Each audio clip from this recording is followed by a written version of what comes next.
Good morning, everyone.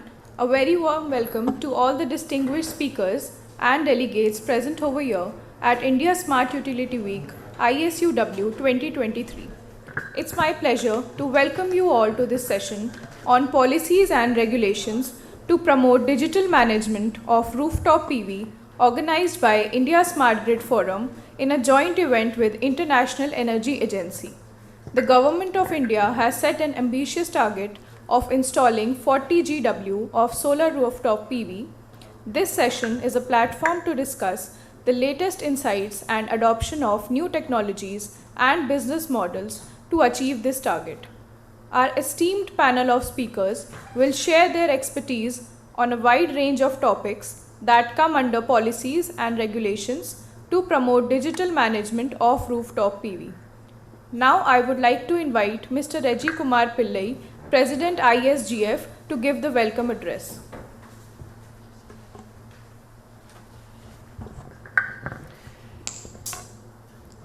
Good morning.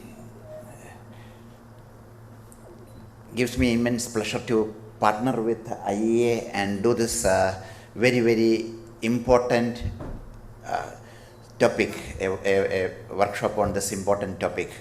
In India, why it is so important? As you know, we are the only country which met the target under Paris Agreement by 2030, which is 40% of power generation from non-fossil fuels. 8 years in advance. Last year we met that target, and we are pursuing a goal of 175 gigawatt renewable energy by 2022, which we achieved somewhere close to 120.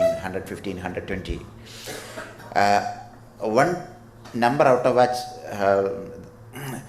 just mentioned is 40 gigawatt rooftop PV or distributed PV. That's an area where our achievement been little less. Little means below the halfway mark. We are somewhere 10 gigawatt, 12 gigawatt. But that's a big number when you look at it. Today,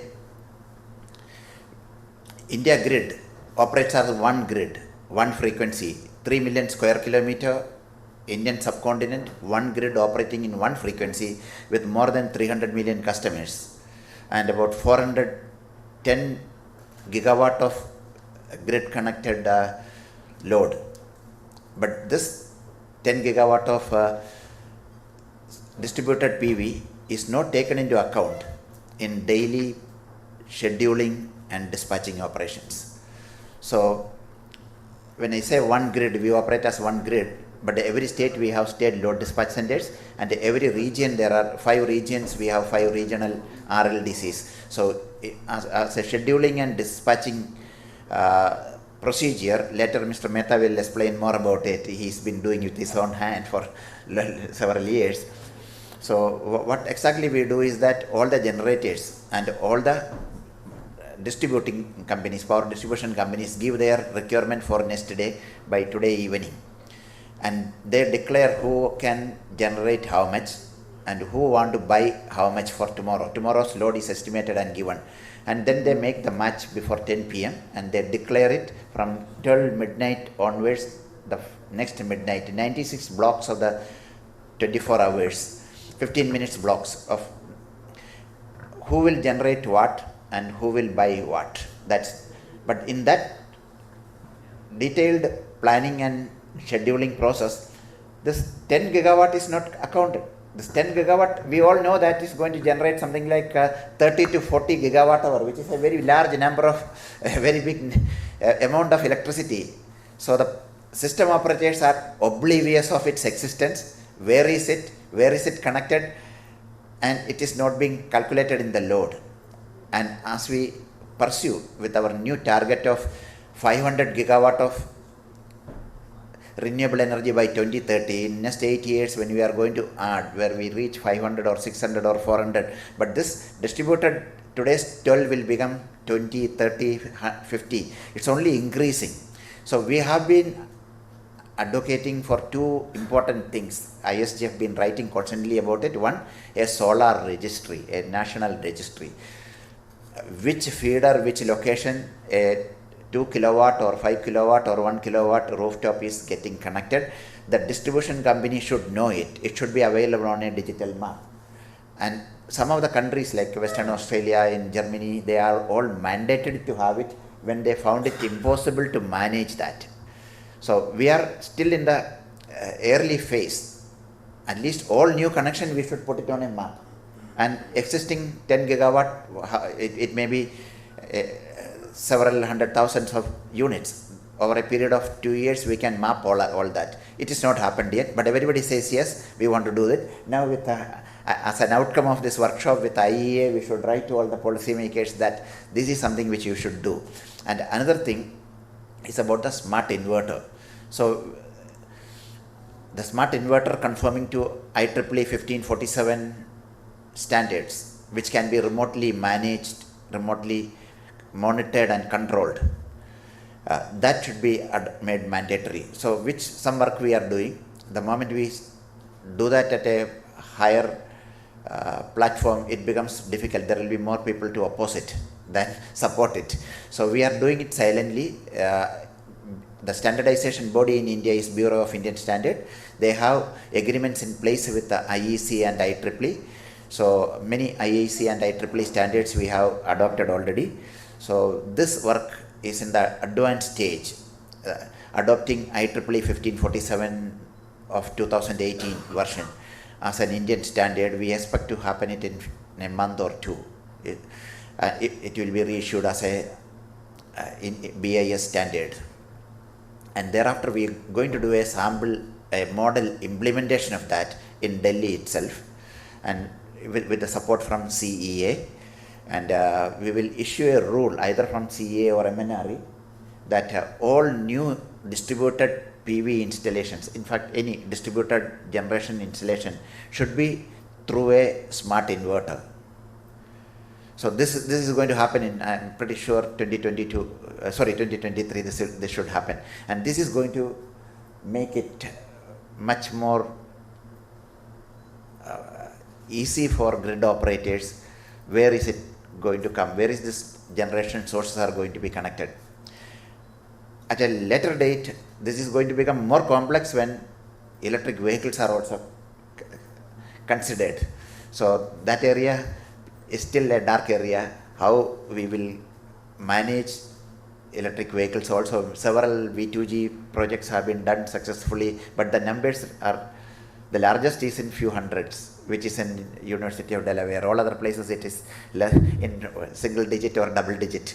So when that becomes millions, how will grid operators estimate whether it is going to be a load, whether it is going to be a generation source, and how do we control it? So the digital technologies for managing this distributed assets are very important.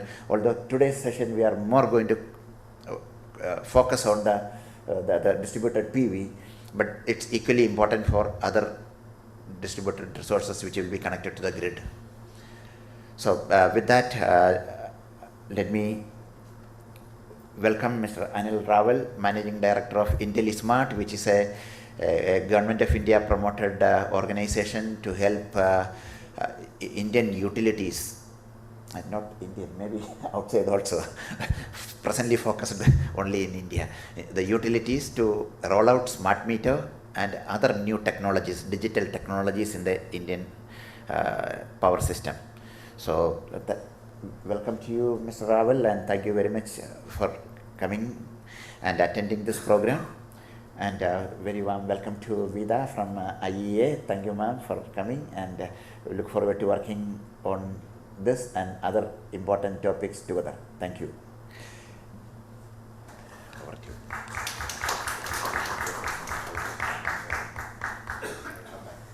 Now I would like to invite Mr. Anil Raval, IntelliSmart, to give the opening remarks.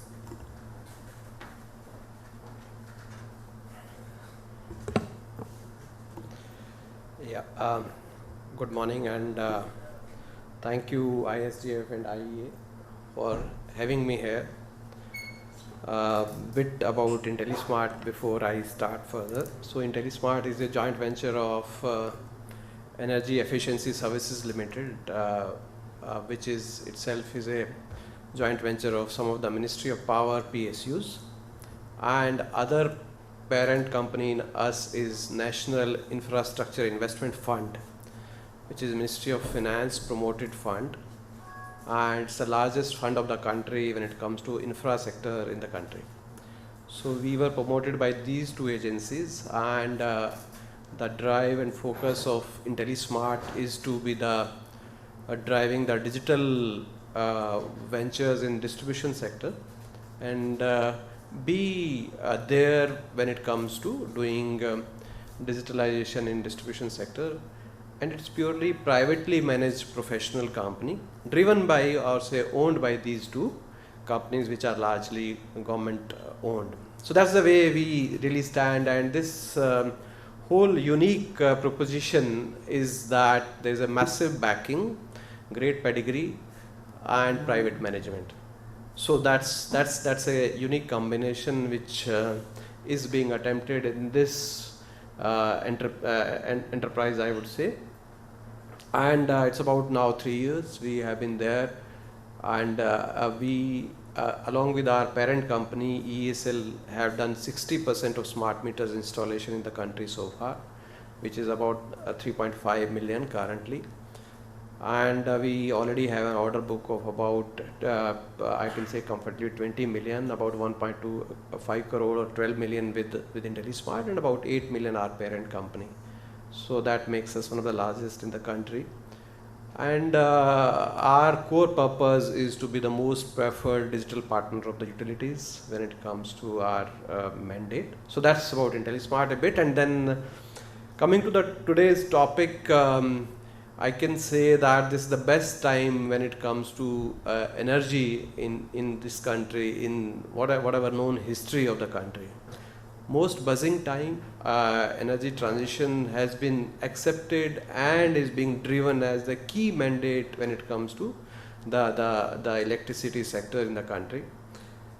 And as it is, it's a buzzing thing happening. India becomes a leading role model for all the developing nations across the globe, I can comfortably say. And our success in this mandate or this pursuit means a lot for the whole globe. I can comfortably say that also. I can again convince that the country has done extremely well when it comes to renewable, when it comes to greening, and the whole mandate when it was taken was way before when things were waking up in the world. When climate change was an initial talk, country took a massive mandate of having 225 gigawatt by 2022. And out of that, 40 gigawatt was for the distributed PV. And as Mr. Reddy said, it has been less than desired when it comes to achievement on distributed PV. While we are on this topic today, we need to understand why it could be. And with my little knowledge on this, I would like to share a few things. Distributed PV has a great backing in terms of policy advocacy framework, in terms of commitment from government side. Probably the whole program has not been successful. My thought is that because it has lacked consumer centricity. It has been more of a push program to be adopted by consumers. You can't push things unless you take consumer centricity into picture when it comes to maybe taking the program to the scale. Think of some of the great programs or great missions or great technology adoptions which have been successful. We all are very well knowing about mobiles, how they picked extremely well, exponentially well. We are seeing EVs in India. I'm very sure that EVs would be far more in the numbers compared to the plan and targets of government by 2030. I myself is holding EV for now 3 years. I'm very happy customer on that part, and I know how many people are adopting.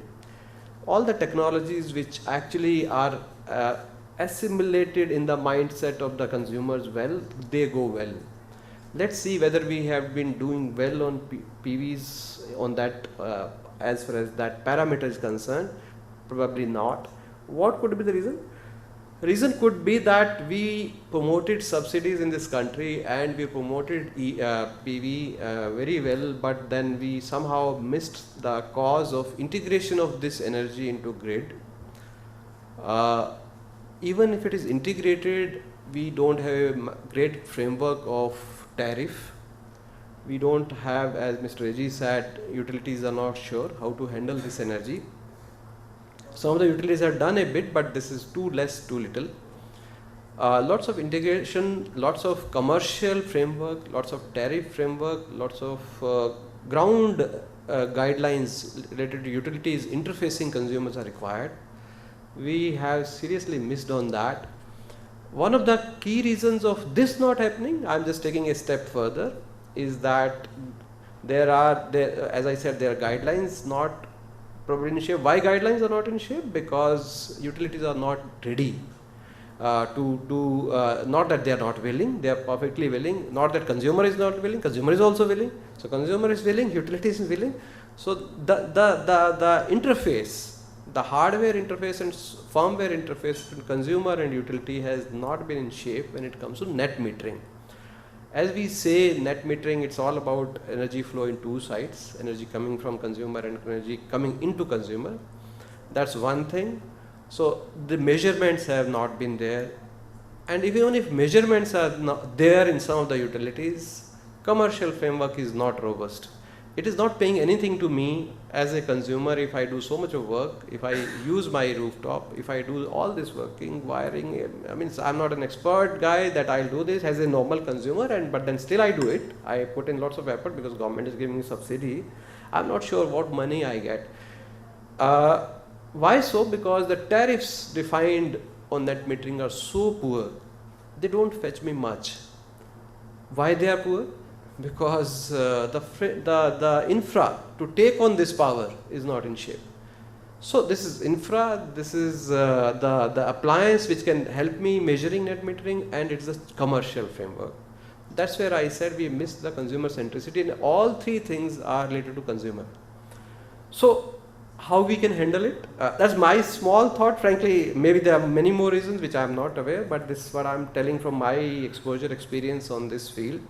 These are the causes of less adoption. Why we are at still 8 or 10 gigawatt compared to 40, while in other places of wind, solar, we have done exponentially well. My thought is that because it was related to consumer has got missed in the framework. So how we can do now? I have few thoughts on that also. One, we are already part of the story, and that's on net metering. So smart meters, which we, as I said, are one of the leading agencies in the country, trying and doing our bit, a humble bit in trying and improving the situation and moving very fast. Smart metering could be one great solution, because every smart meter is a net meter on its own. It does not require to develop any new features. So every smart meter is a net meter. So that first problem is sorted out, software and hardware. Then whether there are guidelines, there are large places where guidelines are there. So, and third is the commercial framework. Why charges on this are low? Why they don't make a substantial case? That probably is to be done more on by regulators.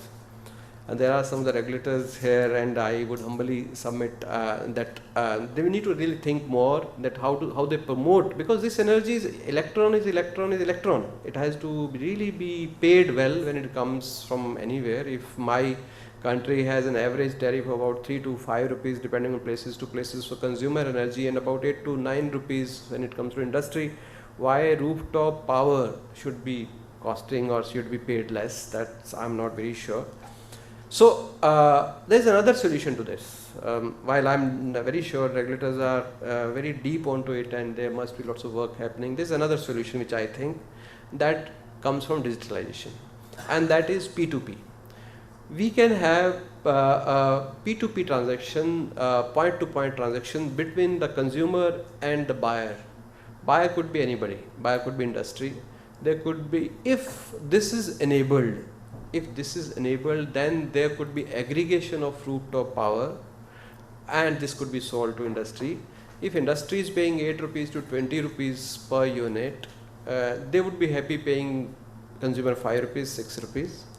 and they can always pay wheeling charge to the distribution company. So distribution company is making money, consumer is making money, industry is getting cheaper power, and this could be, I know there is some amount of heartburn to distribution company because industry is the captive consumer for distribution companies, and they make lots of money from them because they cross subsidize the lesser or less privileged consumers through industry. But that's not the best way. I would, that's my personal thought, that you can't be burdening industry because you want to set things right somewhere else, because if industry is burdened, they become non-competitive, and that actually harms you as a economics, I would say, at ecosystem, I would say.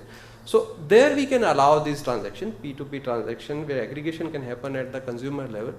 A transaction could be there between a consumer and bilateral or trilateral, multilateral transaction could be there, where DISCOM, distribution utility, gets money by getting the wheeling charges. Whether it's possible, it's very possible, because ISUW has done a small pilot, and we are also trying to do a pilot on this. What is missing in this? The missing is that again, there's a P2P requires a regulatory framework, which I'm sure it's still not there. So why I deliberated all these things, if we want to really leapfrog on PV side in this country, then consumer centricity is the only way to take it forward, because you are asking consumer to generate something, then he or she has to be paid, and that probably we need to do a bit more. So these are few thoughts I had on this topic. Thanks, and thanks again for calling me. Thank you.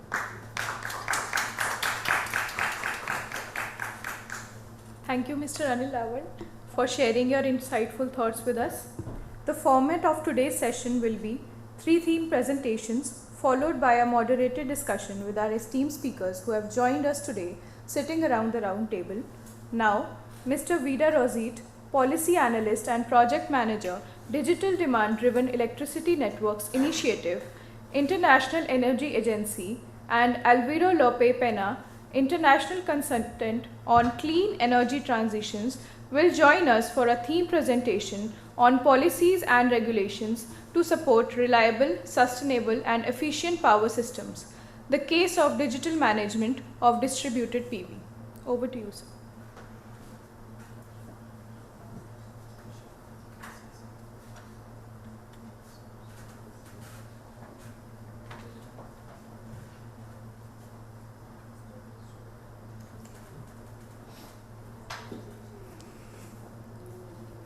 Good morning, and thank you, Anil, for your excellent introduction, and also to Reggie, sir. Thank you all for joining us today. We're very excited to have you all here today to have a productive and fruitful exchange of ideas and experiences, lessons learned. This is a topic area that is becoming of increasing importance, and everything that we can do to share experiences, to, as Anil said, to leapfrog and find effective solutions faster is absolutely essential for our clean energy transition. So I'll be brief, but I want to give you a bit of a global overview and a bit of a context why this is a topic area that the International Agency is focusing on, and why we think peer-to-peer exchange and learning is so important. So if we look at these two columns, so just to demonstrate the magnitude of scale, renewables are ramping up at an unprecedented rate, including distributed solar PV. If we look at the role of solar, we see it is outpacing all other energy sources. And if we look at distributed PV growth globally, again, we see a massive increase and a massive projected increase going forward. So the scale and the pace is ramping up at an unprecedented rate, which means that our response and our reactions and the frameworks that we develop also have to be ramped up at an equally, thank you so much, massive pace. If we look at the APEC countries, here India included, we see again a huge increase in a short period of time, and we see distributed PV playing a big role in this increase. 27% in the APEC countries. What we see going forward globally, we see that distributed PV will have a share of around 40% of all solar PV. If we look towards net zero and the pathways that we need to reach net zero, yesterday we had a discussion about the grid architecture needed for net zero. There are a lot of changes coming our way, a lot of challenges and also a lot of opportunities. But just to again give you a bit of a sense of the scale of change, completely unprecedented, and the magnitude is completely mind-boggling. All of these resources will be coming to our grids very, very soon, and we need to be prepared to be able to utilize all our assets as effectively as possible, as efficiently as possible, irrespective of where in the power system they'll be located, in the generation side, transmission, distribution, or grid edge and end user premises. And we need the frameworks to be able to do that. We need the technologies to be able to manage these, but we also need the governance structures. And just a brief mention, flexibility, an increasingly important topic that we need to pay much more attention. And IEA analysis indicates that going forward, as we're retiring our thermal generation, we will need much more flexibility going forward, and we'll need to utilize every type of flexibility that is available, including demand-side flexibility. And the only way we can do that is through the utilization of digital technologies, data, analytics, and controls to make sure that this is a reliable resource. When we look at the grid side and what's happening in spending has globally remained relatively flat over the past years. When we look at where spending should be, we see that there is still a huge gap. We do need more investments in grids, we need investments in hardware, in lines, in transformers, but we also need increasingly investments in digitalization, and we should see the share of investments needed in digitalization reaching 40% of all grid investments and possibly increasing even further in the future. As I mentioned, power systems are radically changing. We do not have one-way flows anymore. We will have two-way flows, multi-way flows, and flows not only of power, but increasingly of data. So we need to put in place the structures to manage these and to be able to extract maximum value out of the data, which will create new opportunities, new business opportunities, new sources of revenue, and benefits for all end users if managed well.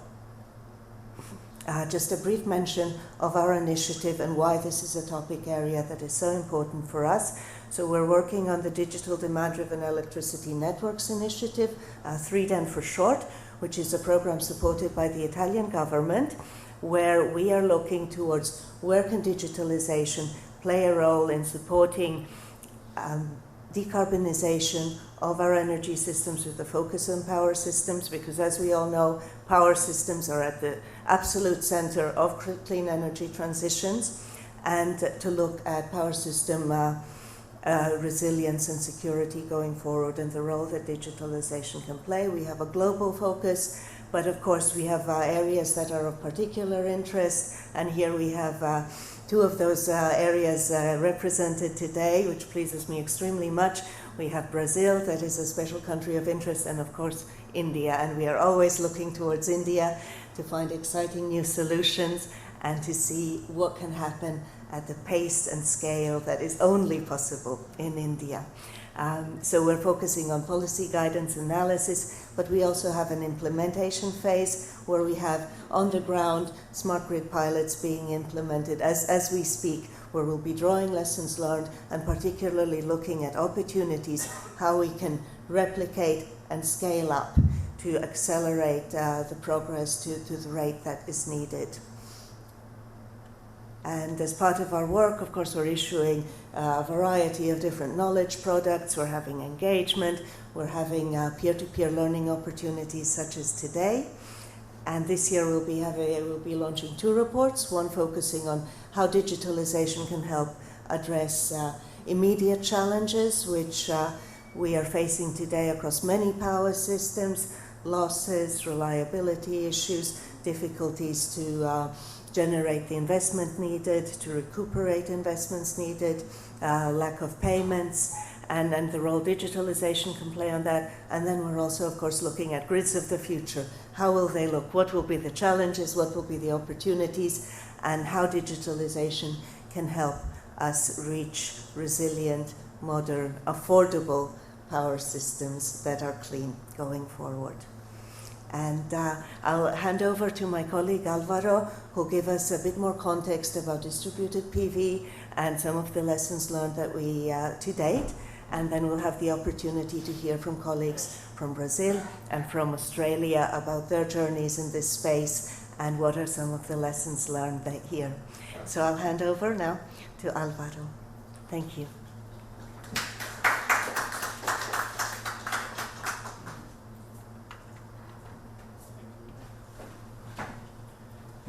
Thank you very much, Vida. Good morning, everyone. So yes, what I will do now is I'll give you a brief introduction of what is the type of analysis that we've been doing at the IEA in terms of what digital solutions can be used to integrate rooftop solar, distributed PV, rooftop solar, we call it the same way.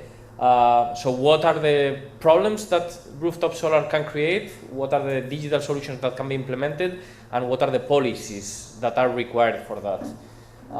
So we look at this from 4 different angles. The technical angle, where, for example, here on the top left you can see the impact of passing clouds on the generation and on the net load at a household level.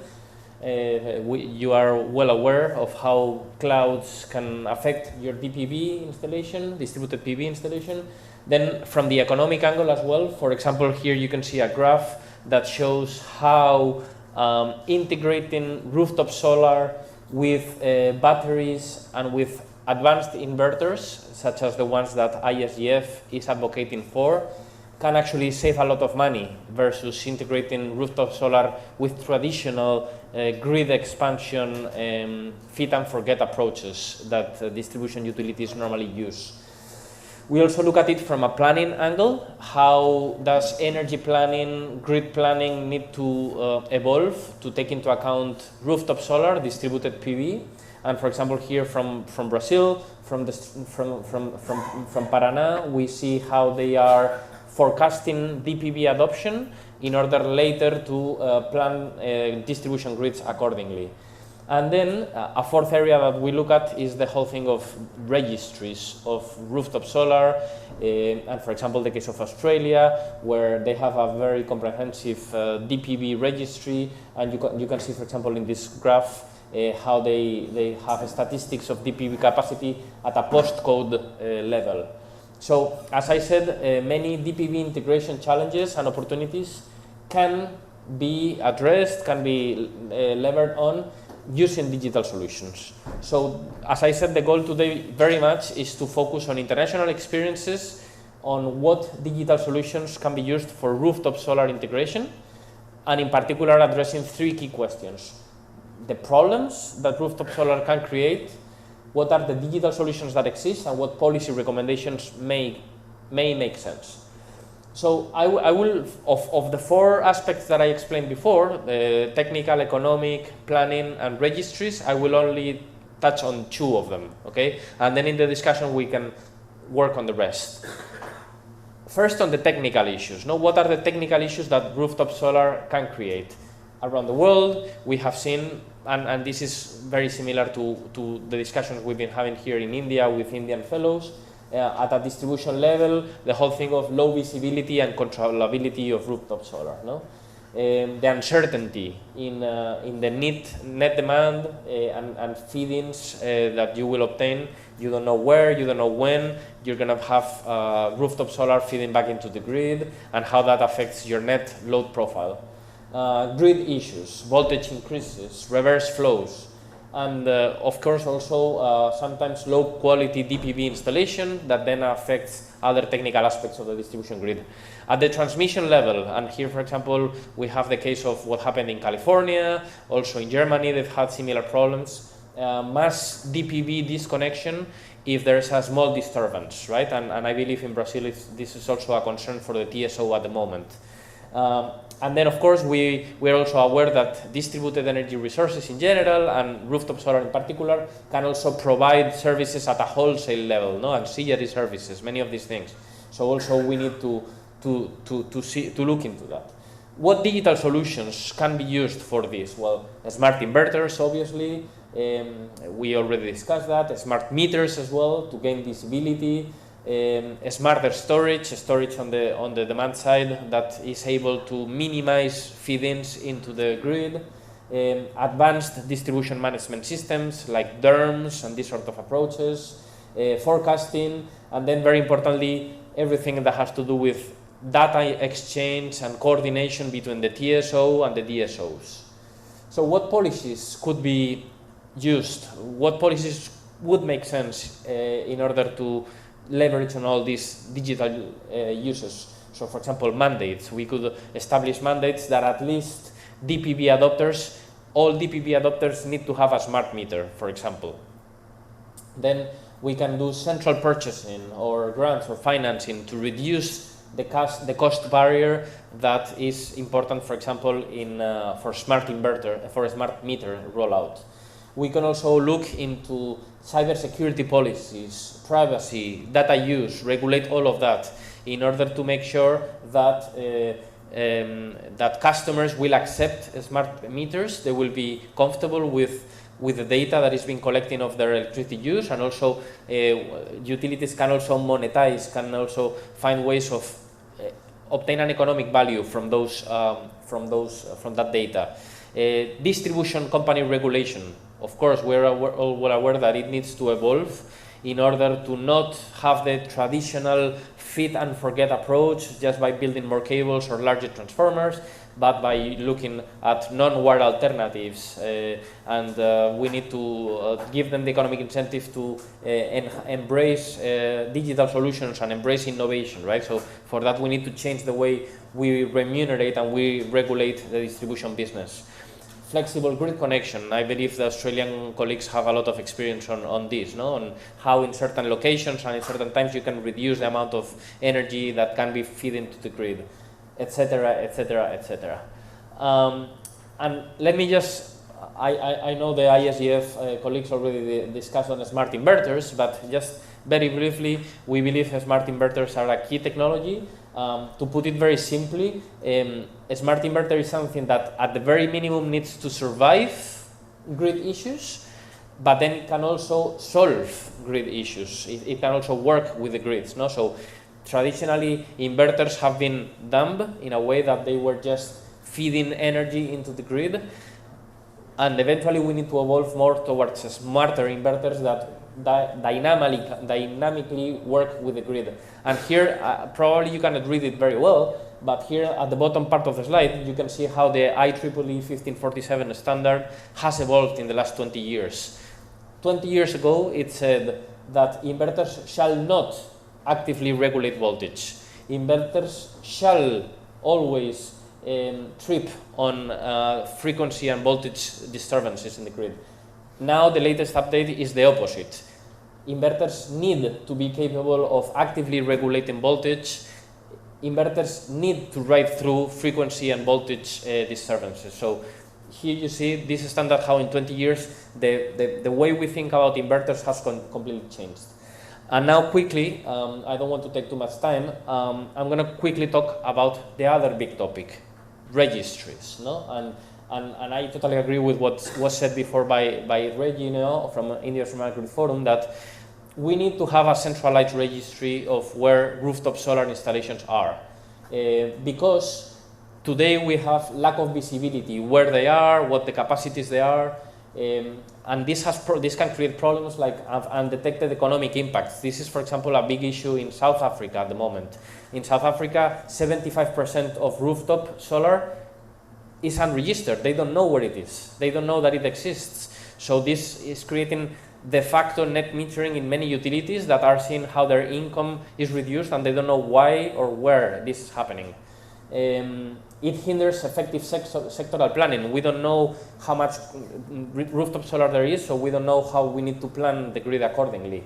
there's also safety issues, right? Workers who don't know if a rooftop solar installation may be energized in a feeder, they don't know that it's there. So it can create safety issues. So what digital solutions can exist? Once again, a digital registry based on apps, based on webs, these sort of things, data management and data analytics, in order not only to have the data of the registry, but also to use the data of the registry and to make sure that we use it in planning, we use it in calculating hosting capacities, we use it in many other aspects. We need also the data from that registry to integrate it with GIS systems and models of the grid. We can use drones, aerial recognition, bill analysis software, many of these things in order to track and to know where unregistered DPV installations may be. So what are the possible policies that could make sense for this? So of course the first one is to mandate and to implement a digital centralized, maybe national registry.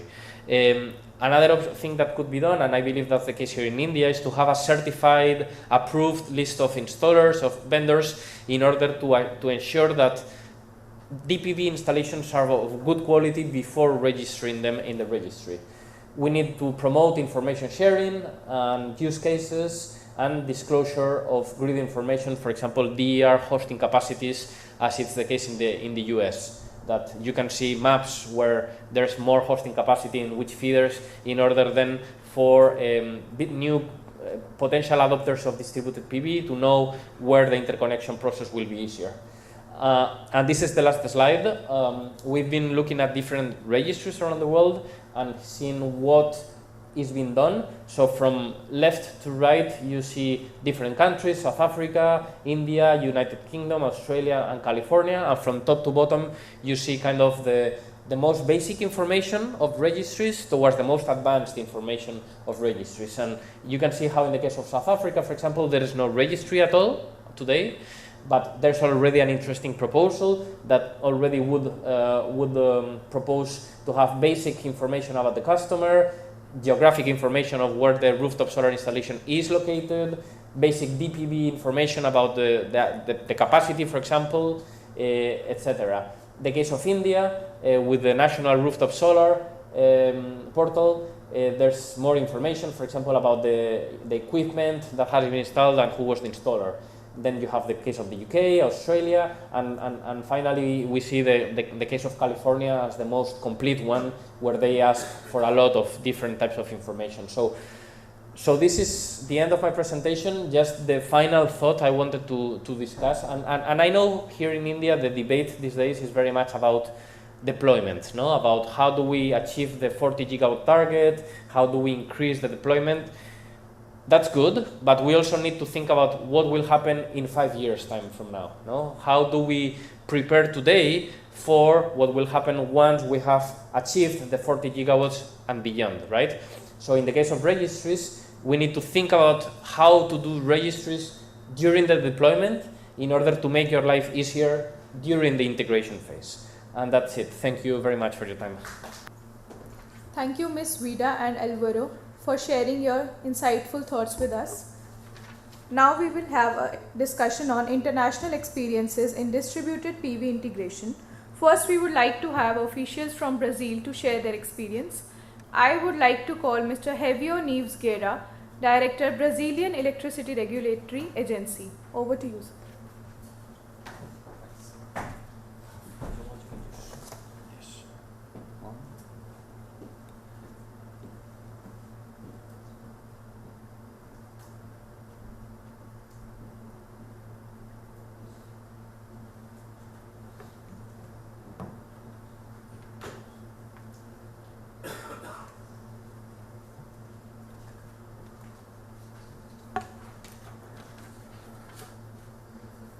Good morning to everyone, and it's my pleasure to share with you our experience and our issues. I love this slide because it is our matrix. And it's an evolution of our matrix. And why I love it? Because we have 85% of renewable in our electric matrix.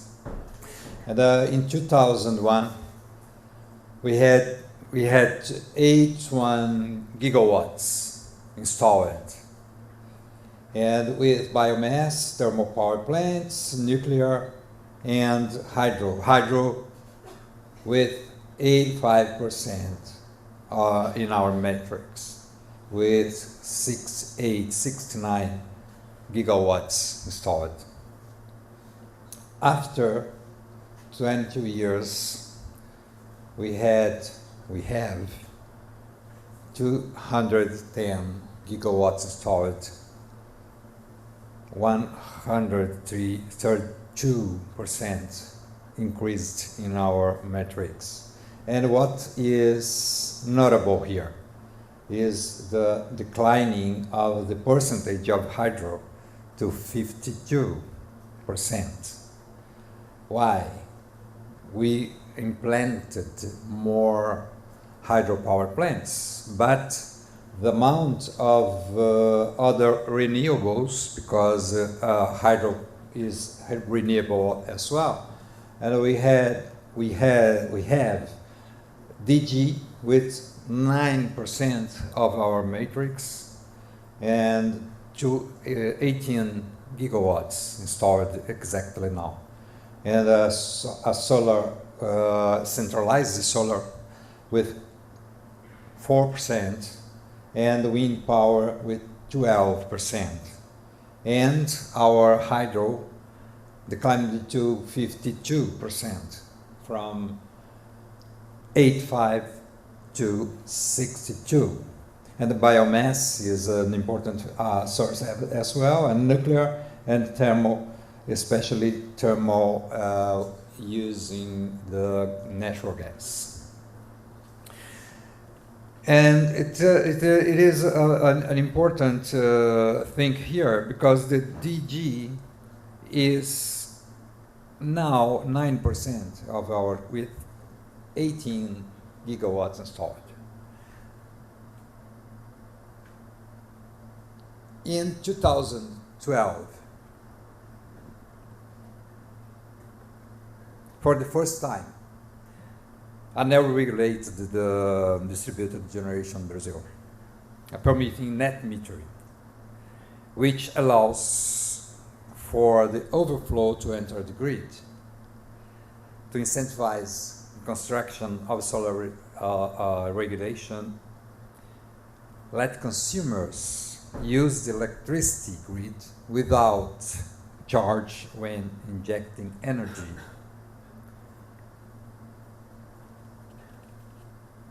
And it is our challenge exactly now, because they inject into the power grid without paying for the use of the grid. What this meant in real terms was a cross subsidy between those with and without DG. After 5 years, this regulation was expanded. We weren't happy with the first movement, and we extending this benefit to associations of consumers using the same DG installation and facilities, but including consumers generating up to 5 megawatts to serve consumers located far from this installation. And we call these like a remote distributed generation. It turns out that our incentives succeeded, and the number of installations, especially photovoltaics ones, has grown far beyond expectations. Installed power, which in the first years of regulation was no more than 1 gigawatt, currently exceeds 18 gigawatts.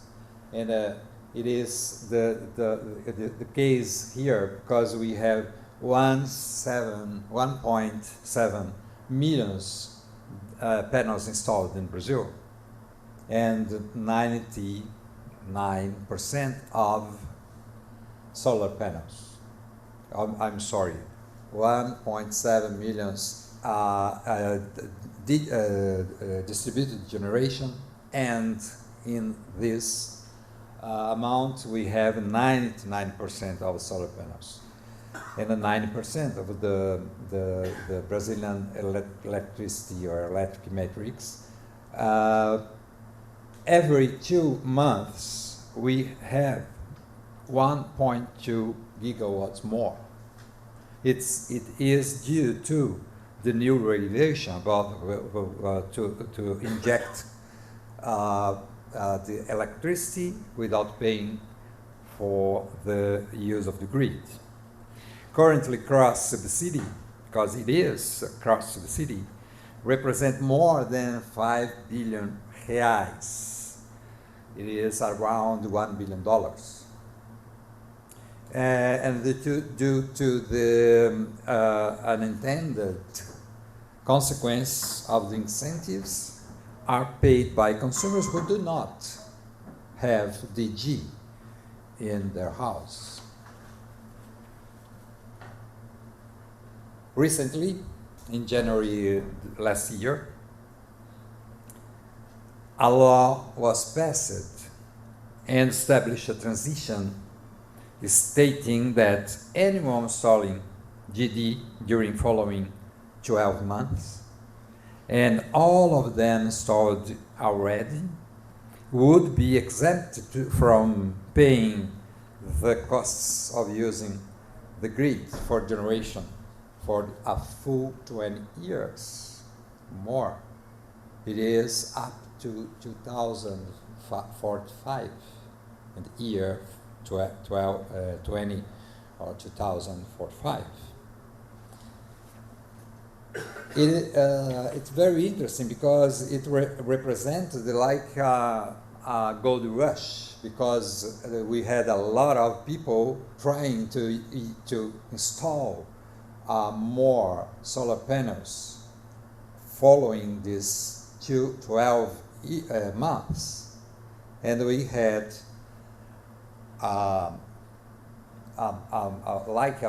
we used to calling this like a gold rush, because in we have at Anel more than 30 gigawatts waiting for connection. It is a big number. We can go to around 50 gigawatts installed in the next 2-3 years if we install these 30 gigawatts more. And what is the impact of that? Let's see. It's important to see these columns in between 2021, the end of 2021, up to February 2023, is around 14 months. We had doubled the capacity installed in terms of GD. Well, from around 10 or 9 something gigawatts to 18 gigawatts in just around 14 months. And what is impact us? We have two kinds of issues.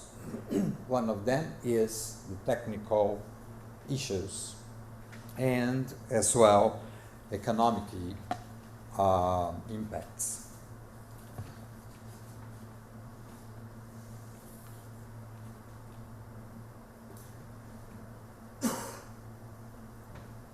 And I think it is the most important slide here. to discuss. We have been dealing with some technical challenges to DG and renewables in general around access to the grid. The transmission lines and distribution system haven't yet been fitted to serve the needs of scaling up use of renewables. It will be necessary to optimize and expensive. To overcome the DG challenges, Brazil has been promoting adjustments of the set of the frequency protection in the PV inverter. It is a big problem for everybody because only one solar panel has the capacity to create a big problem for all the system, for the whole system. And it's like a domino effect. And the control of the frequency is absolutely important in technical terms. Choosing the best local for installing PV considering the hosting capacity, because sometimes we can change the position of a solar panel to maintain the stability of the system. Do improvements in how to operate the grid, how to promote the best allocation of the costs among users, and studying how to incentivize implementation of smart meters. Studying as well how DG can be used to providing ancillary services to local grid, controlling voltage, controlling the reactive power, etc. Besides technical issues, our national law defined the subsidies to the DG users and gradual payments of the grid costs. It resulted about $3 billion per year of subsidies, what may increase in 10% the electricity tariffs for residential consumers. Of course, there are opportunities. We recognize the opportunities and some benefits for the electric system, environment, and the qualified workforce. It is the case that DG in Brazil does generate thousands of jobs. The central issue is how to develop the desired DG without burdening other consumers or increasing taxes. The law passed in 2022 stated a transition for payments, the use of the grid, and set cost-benefit analysis for small-scale DG to check the success of subsidies policy. And ANEEL, the regulatory agency, publishes the amount of subsidies paid by the consumers on the internet. We call the subsidiometer. The consumers may check who is benefited and how much was paid by the subsidies. It's very important for communicate for all consumers what is the amount of money they are paying just for subsidies. And we call this a subsidiometer. It's here one screen of the subsidiometer. It is available in our internet, in our page in the internet, on the internet. Just up to February, it is recent. It is from some days ago. Up to February of 2023, we have 317 million of subsidies paid by the consumers. It's, in 1 year, probably we will reach or achieve the more than $3 billion, around $40 billion in subsidies. It is include the subsidies to distributed generation. There are other subsidies here, but the amount of subsidies paid by all consumers is around $40 billion in Brazil. It is essential to change how tariffs are built and the system costs divided by the users. It is necessary to consider this new technology and its impacts on the load chart.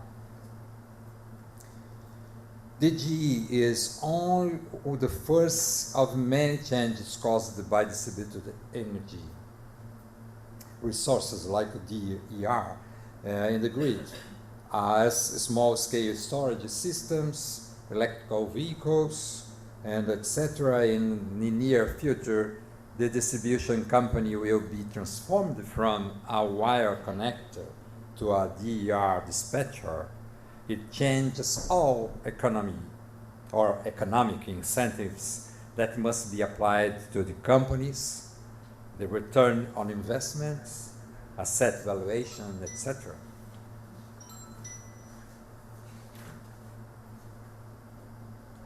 And to finalize, we have here, it isn't a test of Vision 2020, because it's very small letters, but it is how to coordinate the set of ANEEL's roadmap.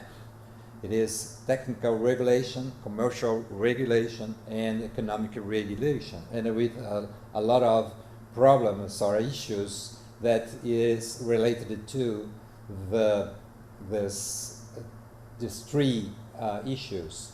And ANEEL is the conductor in this case. And we have, for example, to take just one of these issues, we have the gradual opening the market, for example. And when we open the market, we reduce the revenues of the distribution companies. It is a problem for us. Conducting or concluding these issues should be addressed to CDG as a solution, not a problem. And participating in high-level discussions, as we are doing in this opportunity, I am sure we are contributing to reach this target, to transform the DG in a solution, not a problem. Promoting strategic coordination to set ANEEL roadmap. And I'm sorry because I surpassed my time, but I think it was important for us to share with you these problems and these issues. Thank you.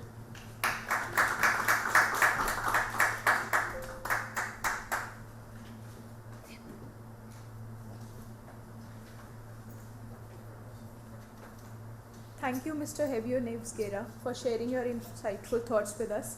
Now, I would like to invite Mr. Chris Martel, Managing Director, GSES, to please share their experience from Australia.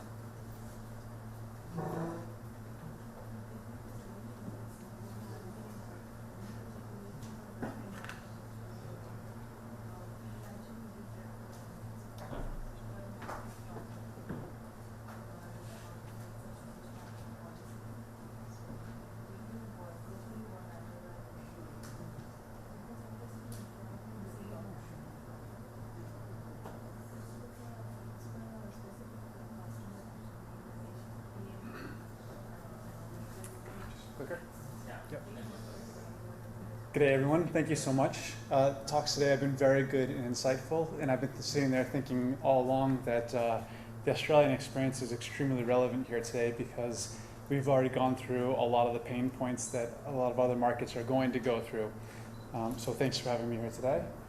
I, as well as being the managing director of GSES, which is a consultancy working with government in Australia, I'm also the task manager of IEA PVPS Task 18. Not super relevant, I don't think, here today, so I'm going to skip over these 2 slides. But the one thing I'd like to say is I think India has just joined PVPS, and Task 18, which focuses on off-grid and edge-of-grid research and development, is looking for more members. So come talk to me later.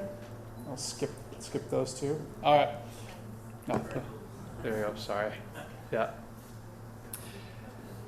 Australia has gone through, as I mentioned, a number of the pain points that a lot of other markets are going to go through, and some of the regulators through this period of time have taken a sledgehammer approach to some of the issues that they've undergone.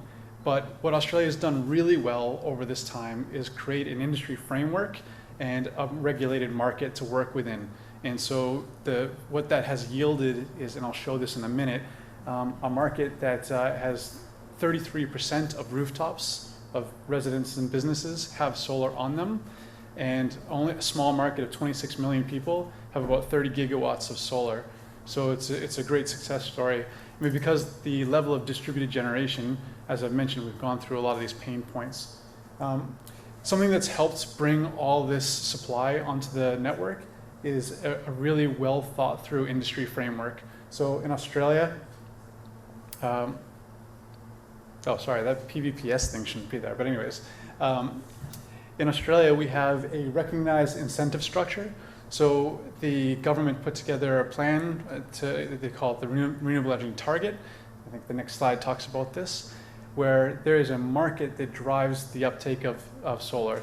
Small scale solar, sub 100 kilowatts, they call STCs, or small technology credits. And above 100 kilowatts is LGCs, or large generation credits. So when you install solar, you have access to these credits, and they need to be purchased by the large generators. So it doesn't necessarily affect the end user.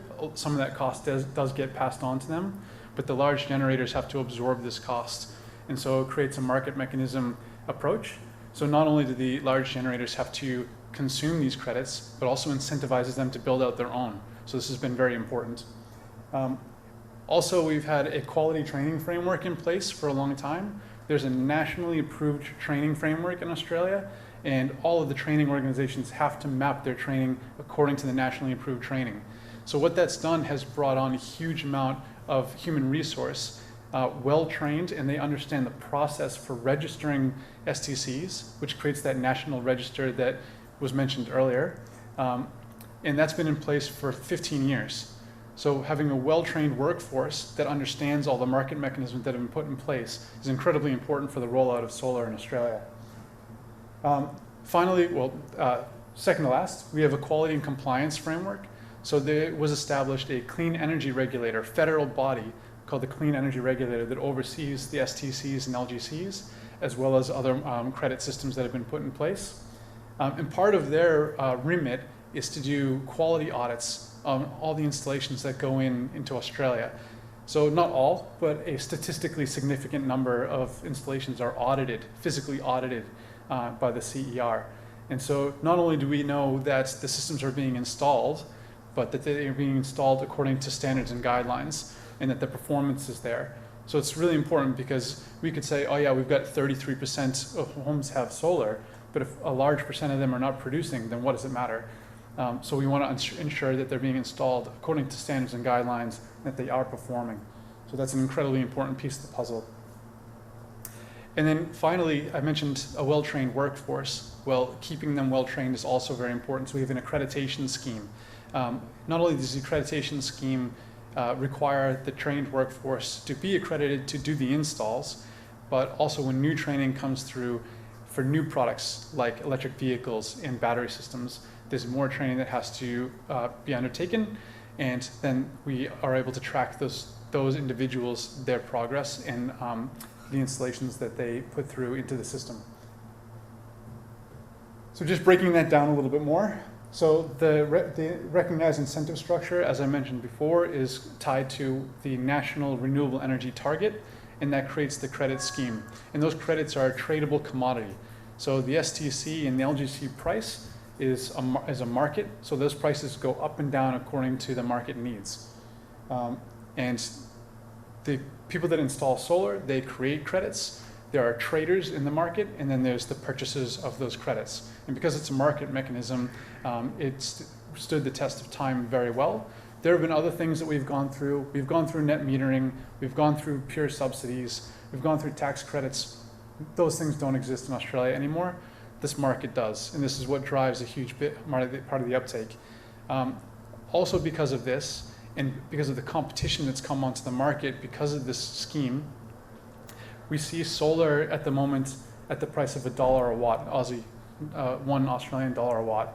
A lot of the soft costs have been stripped out because of how competitive it is to install solar, and so this price is really cheap. And with no net metering, with no additional subsidies, just this market mechanism and how competitive it is, return on investment is something like 3 years, simple payback. So it's very competitive in Australia. I mentioned before the quality training framework. This is a nationally approved quality training framework. It goes into it a little bit there in the flow chart. You don't have to worry about that. But basically, a technical reference committee was assembled at a national level, and they said, what are the training units that we need our workforce to have in order to enter the market? Most of the distributed generation and storage that's being installed in Australia and probably globally is done by small businesses. Sole traders, small businesses, they do the grunt work when it comes to installing distributed generation and storage. And so we want them to all be on the same page, not just with technical compliance, but also understanding the market and how it works. So when they explain to the end user what all this stuff means, they know what they're talking about. I mentioned the accreditation scheme. At the moment, the accreditation scheme is owned by an industry association called the Clean Energy Council. And when those people undertake that nationally approved training, they go then to the CEC and they get their accreditation. And then once they have done that, they're in the system. So new training, registering all of their installations, all go through the CER and the CEC. And the CER is the Clean Energy Regulator. That's the federal body that oversees the scheme. They collect the registry, so all the registry data, I know we showed before that it goes to the postcode level, but it goes actually beyond that. They know the panel types, the number of panel, the actual installation address, the installation date. It can tell you everything you need to know across the country. They are also the ones that are responsible for conducting those audits. So not only do we know where they are, but we know if they've been installed appropriately. And this was a video. Don't know. Oh, there we go. Yeah. So this is just a fun chart showing Australia's uptake of distributed solar over time. And as I mentioned, this is a little bit old, but we're at about 33% of rooftops, residents and businesses have solar on them. And I think this is going to stop at something like 20 gigawatt, but we're at almost 30 gigawatt now for a very small market of 26 million people.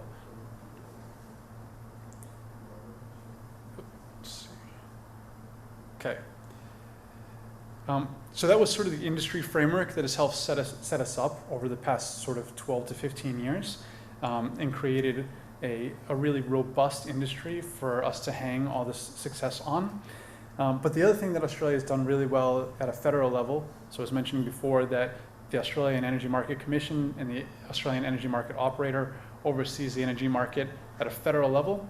And together they put together an integrated service plan every year. And it really considers the uptake of solar and batteries and other technologies. And so we have a few things that would be common to other markets, but it's really helped with the uptake of solar and new strategies around solar and batteries. So demand response, so an aggregator can enter into contracts for supply and demand at a prescribed time. Ancillary services were mentioned before. So there's an FCAS market, a frequency market in Australia, and that's played a big role for utility scale battery systems. The wholesale market, so Generally, this is for larger generators and storage operators. They'll trade on the wholesale market.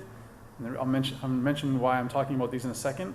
The local voltage market, so you can enter into a contract with a distributor at a local level and sell power to them when they require it for a voltage contract. Now, all these things have generally been available to energy retailers in Australia and large producers. But the big thing that's happened very recently is a new market participant has been created. It's called the SGA, a small generation aggregator. And basically what these groups are doing, this is really coming online right now in Australia. This will be a very important piece of the puzzle. These aggregators are finding, well, they're either implementing themselves or they're finding groups, residences, businesses that have solar, batteries, electric vehicles, flexible load, and they say, okay, we're gonna put a control system in next to your smart meter, and we're gonna operate you as an aggregated unit, which we call a virtual power plant.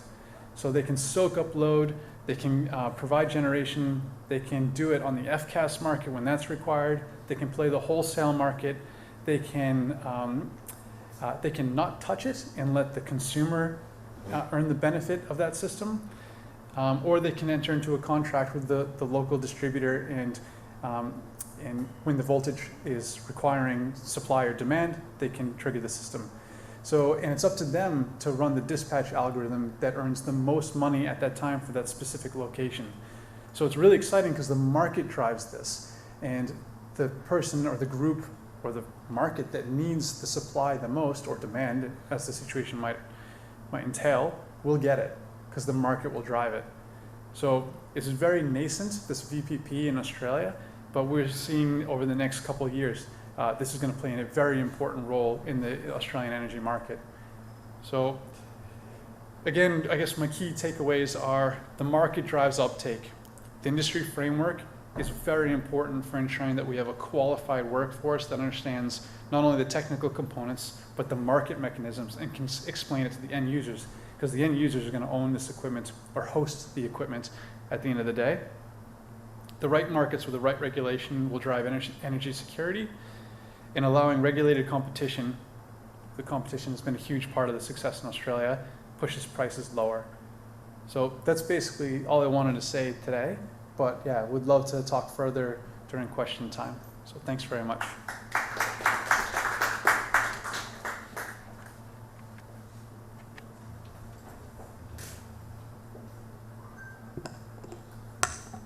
Thank you, Mr. Chris Martel, for sharing the insights with us.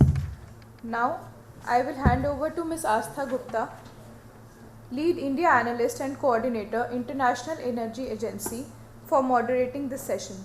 Thank you, and I hope you all have a fruitful session ahead. Thank you, Tanya. Thank you very much. So I'm Astha Gupta, and I work with the International Energy Agency as their India consultant. Very happy to moderate this session with such an august gathering. We really had a great scene setting with excellent and insightful presentations. Thanks to IEA, colleagues, Brazil and Australia for sharing their international experiences. And I would now like to welcome all the esteemed speakers around the table who are representing both international and Indian public sector and private sector organizations. We look forward to hearing your experiences and reflections from the thematic presentations. So I would like to start with a round of introductions where you can restrict your remarks for 3 to 5 minutes. Introduce yourself, the work that your organization is doing in the field of rooftop solar, and if there is intersection with the digital technologies, we'll be happy to hear your experiences. And then if there are reflections from the thematic presentations, the speakers would be happy to answer any of your questions. So can I please request Mr. B.B. Mehta? We can start from that side. There is a mic on this table. So sir, if you can just introduce yourself and about your organization, and especially your work on distributed PV. Thank you. Well, good morning. Thanks for a very nice presentation. I thank ISUW to provide me an opportunity to share the views. On behalf of State Government of Odisha, We have recently rolled out the Make in Odisha policy, and specifically Renewable Energy Policy 2022. It's a red carpet for the industries who would like to come to Odisha and do the investment in the terms of renewable energy harnessment. And a lot of opportunities, flexibility, incentives has been laid down therein. Coming to the topic or the theme given to us, it's a digital management of rooftop. Well, it is today possible. You take any example of rooftop installation at the domestic level. The owner of the installation is able to monitor what is the generation of his rooftop solar today on his mobile phone. So the inverter with a SIM card is capable to transfer the data. Now we need to implement two-way communication. As the need arises, we need to control the inverter also. In case of very excessive generation during the downward trend of the demand, we can switch it off. Only the problem of net metering is not uniform throughout the country. There are certain reasons also. Let me take 2 minutes to explain it. What happens to the rooftop solar owners? Who deploys that facility? The family who is having the roof, means who is a rich person, who is having his own bungalow. He is putting the rooftop solar. His monthly income with respect to Indian rupees is around 2 lakh rupees per month. Husband and wife both are working. We are giving them a subsidy to do something. Now things doesn't stop there, sir. They provide the rooftop solar. During the daytime, they generate the energy. Through the net metering, the energy flows into the grid. Sometimes, due to poor quality of the energy, there are problems with respect to distribution transformer. But what happens at the end of the day? During the day, nobody is at home at the family, so consumption is less than what is being generated by the rooftop. End of the day, when evening starts, 3 air conditioner operates by that same family, and for which the poor distribution company purchase power at 12 rupees per unit. And when during the day they are dumping the power to the grid, in fact DISCOM do not need it. So what is required is, say if you take the CRISIL study of the Gujarat DISCOM, we are at top 4 since last 10 years. But in last 2 years they are not in top 5 even. Gujarat distribution company are losing their credit rating. The reason is that we are doing something which is damaging to our own foot. We are harnessing, we are imbalancing our financial portfolio. So we should generate the renewable, we should harness the renewable, we should decrease the carbon content. We don't have to leave the carbon footprint for the generation thereafter us. But it should not be at the cost of the sustainability of the distribution company, at least with respect to Indian economy or Indian regulatory provision. What is required is either it should be block by block settlement, bhaiya 15 minutes mein whatever power is generated, that is to be used by the consumer, or there will not be any. So what is happening for any captive power plant being generated in a parallel with the industry? If there is no dispatch instruction, any inadvertent flow comes to the grid, they are not being paid for that. And here they are being paid, not only paid, they are being banked for a month, for full month. They are getting the credit for the evening peak hours for which the DISCOM has to buy the costly power, and it hampers the financial health of that. Coming back to our requirement, see this is very much essential that digital management of rooftop PV is a need of time. Today we talk about 12 GW across the country, but the days are not far.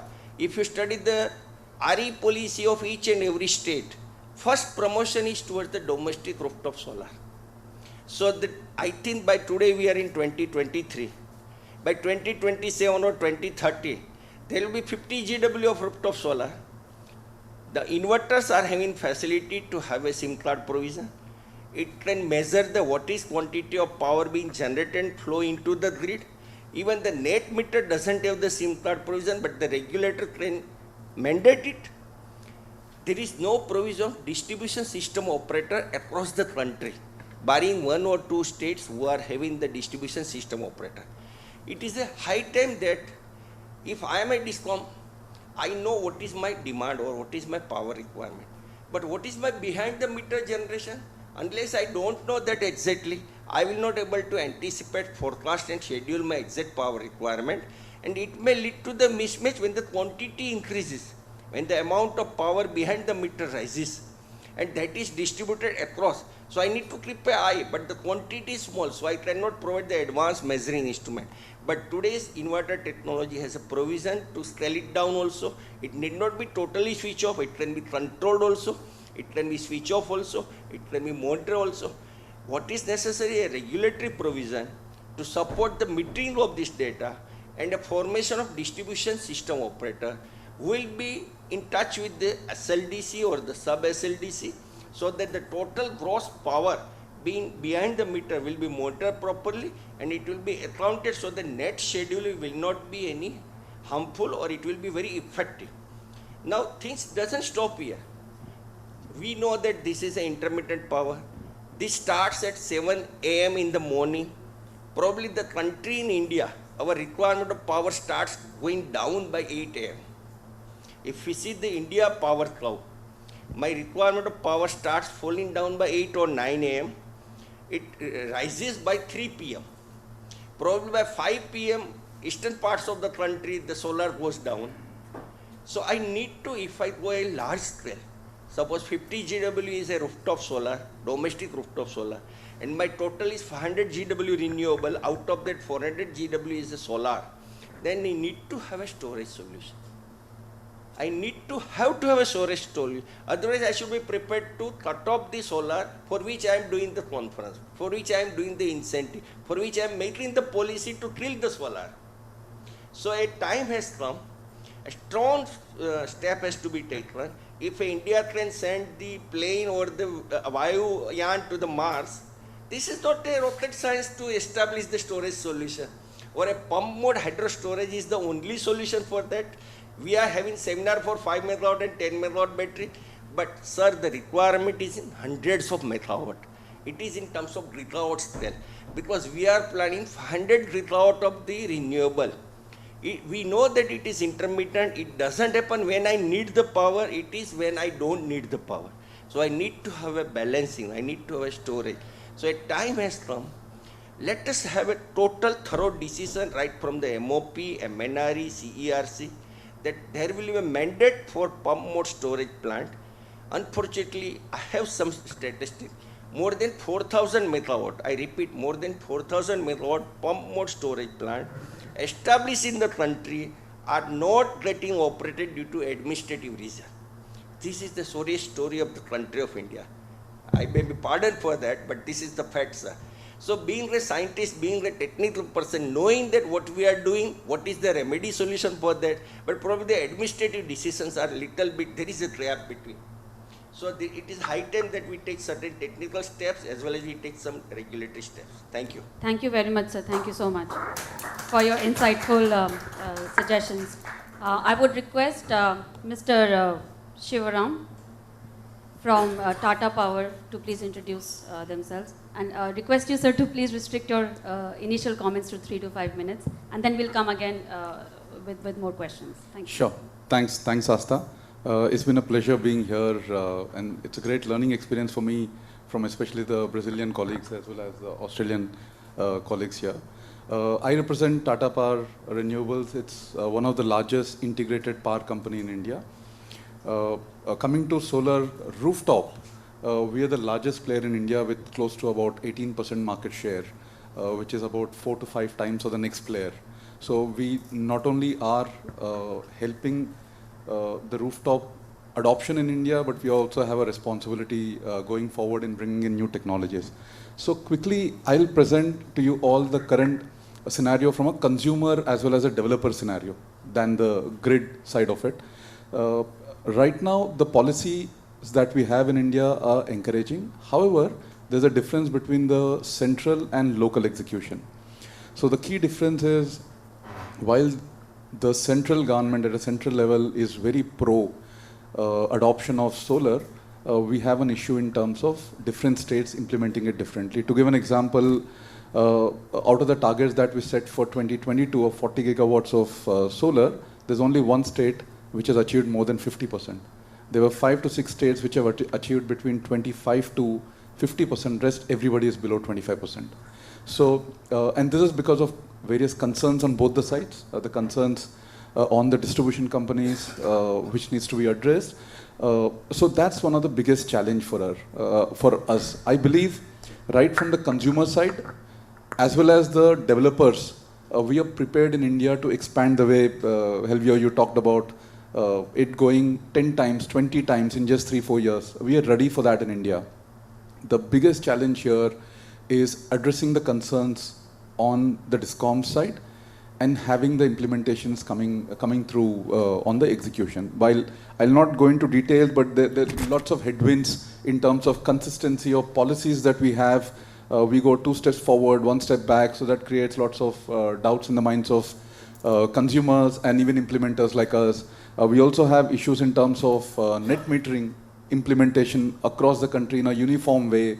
We have multiple variations of net metering called gross metering, net billing. So multiple things which creates a lot of confusion and doesn't help in terms of execution.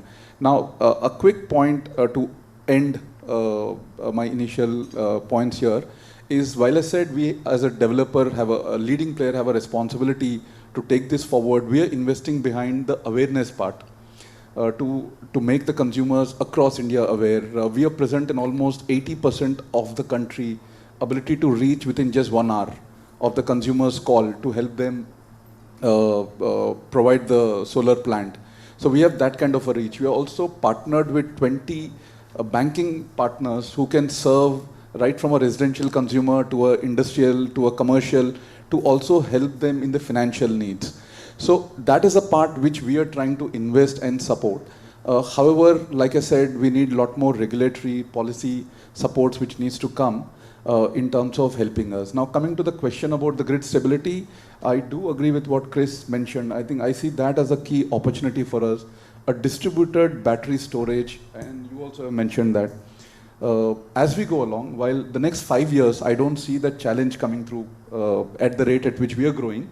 But maybe 5-6 years down the line, once the generation becomes so huge, for the stability part, the one key solution would be how do we start now baby steps in terms of bringing in distributed storage, so that you kind of support the peak generations with the peak loads through the system. Exactly what Chris you mentioned, that is something which we need to start off with India. So I see these two are the priorities. The first priority for rooftop in India is to have a consistent policy which supports with the local execution being very supportive.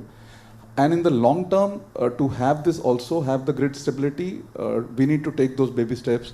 And for that, we need to have the policymakers, regulators, the companies who are supporting, come out with a financial and economic model wherein the consumers can invest. This is basically having the consumers invest in a storage model.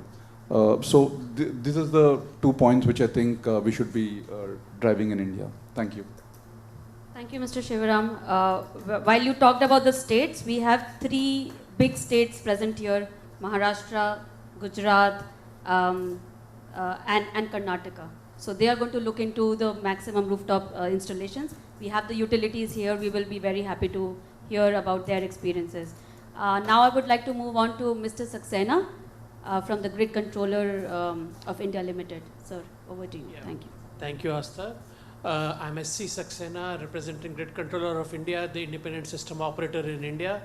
And presently I'm heading the National Load Dispatch Center in Delhi.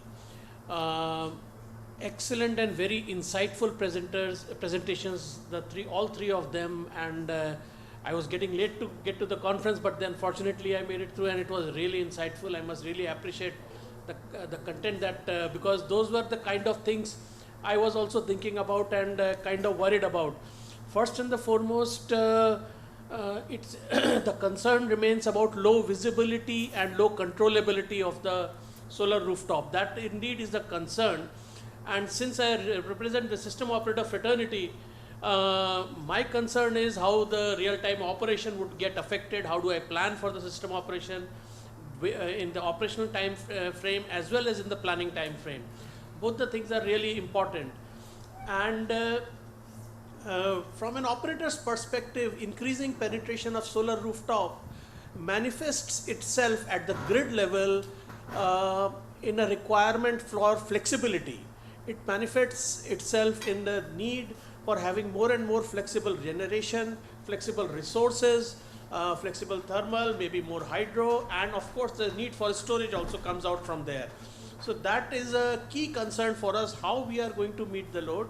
And this also brings us to the net load part of it.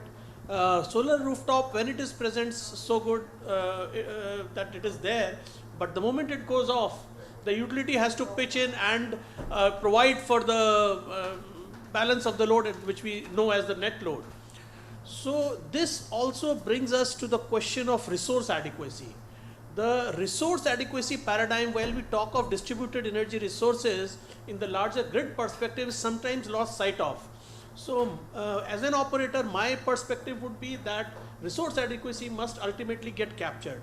Here again, the visibility part becomes very, very important. We are talking of digitization and digital controls, digital inverters and all those things, but then ultimately we'll be flooded with data. This data, how it can be captured, stored, utilized, historical intelligence and wisdom derived out of it to factor into the resource adequacy studies which go on a longer time horizon, say a week, month, year ahead, and even to the investment time frame. Targets are so good that, okay, fine, they are targets, but in what pace they are going to get added, that becomes really important. So these aspects, and one particular thing that I really appreciated is the learning about the registry concept, which possibly in India we are yet lacking, and I really wish that this concept is brought about in India also. Each DISCOM already has information about what kind of solar rooftop installations are there. They should be converted into a registry form, capitalized and used for maybe even resource adequacy. There is one more operational aspect from an operator's perspective that comes to the fore here, again related to the data and the digitization, is the forecasting. How do you get to forecast the distributed generation load, because that has a serious ramification for the system operator. The other aspect is the DSO, the role of DSO. India is yet to get recognized, but I believe the role of DSO and the DSO-TSO interactions are going to assume huge importance as we go forward. Data security, data privacy, cyber security issues are already mentioned, and I'm all in support of that. Storage, of course, is there, and there are two more aspects that I would like to mention before I close. Aggregation, demand response, and virtual power plants. These are three key terms which would help not only aggregate the DERs, but also bring out some critical mass which is more manageable for the system operators. So that part probably is very, very important. And the third aspect that probably the Brazil presentation as well as the Australian gentleman also, Chris also mentioned, about the reliability service from DERs. Ultimately, these are there to stay and they will be larger in population. How do we get the reliability studies, reliability services assumes very, very critical importance for us. Thank you. That will be all from us. Thank you very much, sir, for your excellent comments. I would now like to move to Mr. Tithankar from WRI. Yeah, thank you. Sorry for that. So I totally agree with my earlier experts who have commented on the various aspects. So we are an organization not from the DISCOMs, not from the NLDCs and system operators, but we actually look it from the outside of the perspective and take a view what kind of issues which are solvable at certain level and which has to have some interventions as well. So in that context, I just wanted to flag over here that we actually did some primary survey at two different points of time, one in 2018 and one which is just concluding, and we are at the analysis phase, final analysis phase, which is just concluded in last few months. So these two surveys actually cover almost 15 cities, covering the metros and tier 1 and tier 2 cities. Now, just to understand the perspective on rooftop from the consumers as well as the utilities, those two are the main factors which actually either promote or disrupt the promotion of the rooftop solar. So actually, this is very interesting. One of the major things that has come up between 2018 and 2022 or 2023 is that there are certain level of information hiding from the in congruence with the distribution in actually relationship with the distribution utility officials at the lower level and the developers, because these developers who are in the rooftop business are not the Tata Powers of the world. They are basically running on 2 to 3 crores average yearly revenue, or more than at best 5 to 7 crores. Now what they try to do is to maximize the roof space that is available. So in India, most of the states has 80% of the connected load which you can actually do the rooftop solar. What they do essentially is that they actually go up to 100% or even more than 100% if the roof space is available. But they didn't actually report to the DISCOMs or DISCOM officials that you have actually so much kilowatt of in your roof capacity. So 80% is the official, and those numbers which we are seeing around is that 80% or 70%, 75% based on states. Those are the official numbers. But actual numbers, in at least in 5 cities which we have just currently completed the studies which involve tier 1, tier 2 as well as 1 or 2 metro cities, is that it is slightly above that number, and that actually hampers the DISCOM operation because they don't know at a real-time basis how much is my inflow is coming to even during the daytime. That creates a lot of problem because the DISCOMs are somewhat sandwiched between the regulators and the consumers, because if there is a DSM penalty, if there is some kind of deviation, they have high DSM penalties, because that actually affects their planning part. That is point number 1. I'm not blaming the consumers for it, not blaming the developers for it, but somehow I see these 80% or 70% caps need to be revisited, right? Because you are actually not exploring and you are underestimating your potential in a way as well. Now coming back to the issue around information and access to information, because till date we have actually accessed all the state level, all the national level awareness program done by time to time by MNRE and everybody else. I'm just putting into this room for all my Indian representatives and experts, do any of these information provide how much roof space you require for how much units or 1 unit to be generated? Simple answer is no, you will not find that information. Even if there is a band to be provided, that is a very basic information, because we have done these 15 city surveys at different points of time. The only first question they actually come back and ask to us is that, please tell me, for 1 unit of generation of electricity from rooftop, how much space do I need in my roof? That simple information, not even the state government or state utilities provide, not even the MNRE provides. So this has been a bottleneck somewhere, the type of information that is required to be at least consumer centric. Because when we come back, we become a bit of a preachy, right? So that's the problem. We don't understand the consumer sensitivity and consumer perspective, what they're really wanting. They want those basic information. If you go and buy a TV, they're not actually bothered about, sorry, I will end with 2 points more. And the second point is that the banking issue. When you go for loans, either as Mehta sir has totally said that these are rich people, right? So if you are even taking a loan for 5 lakhs to 10 lakhs, which is like bare minimum, they won't quotes of runs into crores. The banks actually ask for collateral of that whole house, which is a non-starter for any of these fast movers. So that is one thing. And the registry issue, I think the CEA has started off with a 0.5 kilowatt registry for across the India, but that registry can actually be extended to the rooftop as well. So I stop over here, I'll come at it. Thank you, Tirthankar. I would, Mr. Murli will get back to you. We are just doing the the experience from Indian stakeholders. So we would now like to have Mr. Murugesan sir from CPRI. Very nice to have you, sir, here. Good afternoon, friends.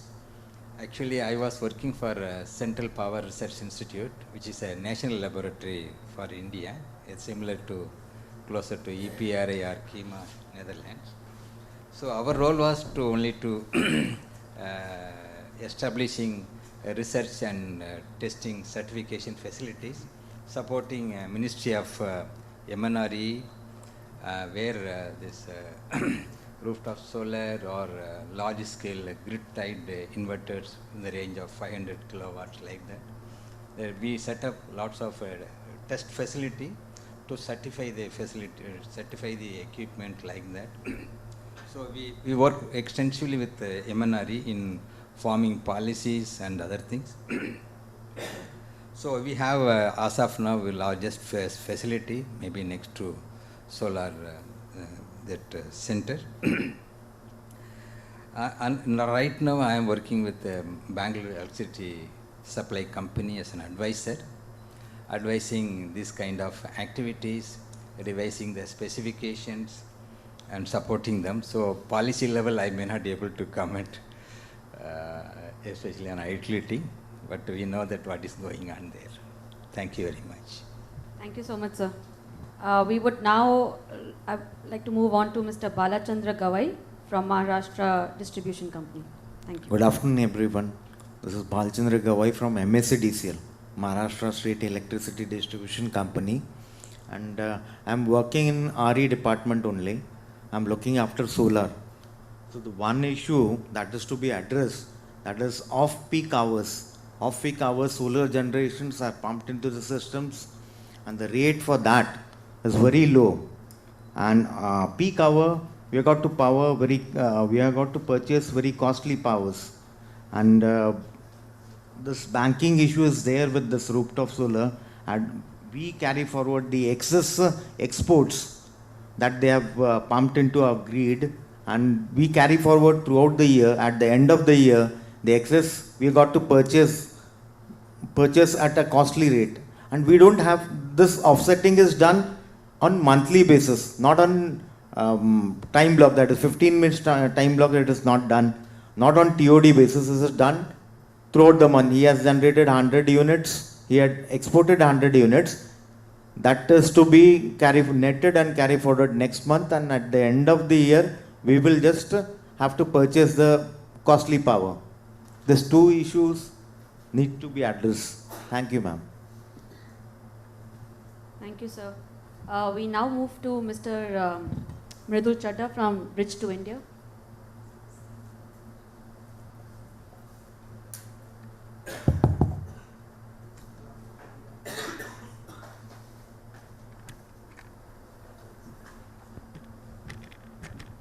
Good afternoon, everyone. My name is Mridul Chadha. I am the Associate Director at Bridge to India Energy Limited. We are a consulting firm focused only on renewable energy. So we have been advising a number of corporates, large corporates, who are looking to increase their renewable power procurement and aiming to reduce their carbon emissions, especially the scope 2 emissions linked to power procurement and generation. Now, when they come to us, they ask for the cheapest, the most efficient solution. Our first aim is to inform them that they should maximize their rooftop space, because that is the cheapest source of electricity, and that forms almost 20-25% of their, it can address 20-25% of their power demand. Now, the previous speakers have mentioned very accurately, especially for DISCOMs, it is very difficult to manage the excess power during the day and then buy costly power and then supply back to the consumers. I think as a consultant in this sector for the last 15 years or so, I think we believe that it is now time that we forego the banking provisions, especially for the large, the CNI consumers, the corporate consumers. It can be offered to residential consumers because they do need some incentives to install rooftop systems. But for corporate consumers, I think 15-minute time block wise measurement and settlement is adequate. A number of states have, as Chris also mentioned in his presentation, Australia has moved beyond net metering and several other provisions. Some of the Indian states have also done that. Tamil Nadu and Uttar Pradesh do not offer net metering for corporate consumers, but that hasn't stopped the increase in installation of rooftop capacity. Corporate consumers have moved to behind the meter systems. The problem there is that DISCOMs have absolutely no visibility of how much capacity has been installed.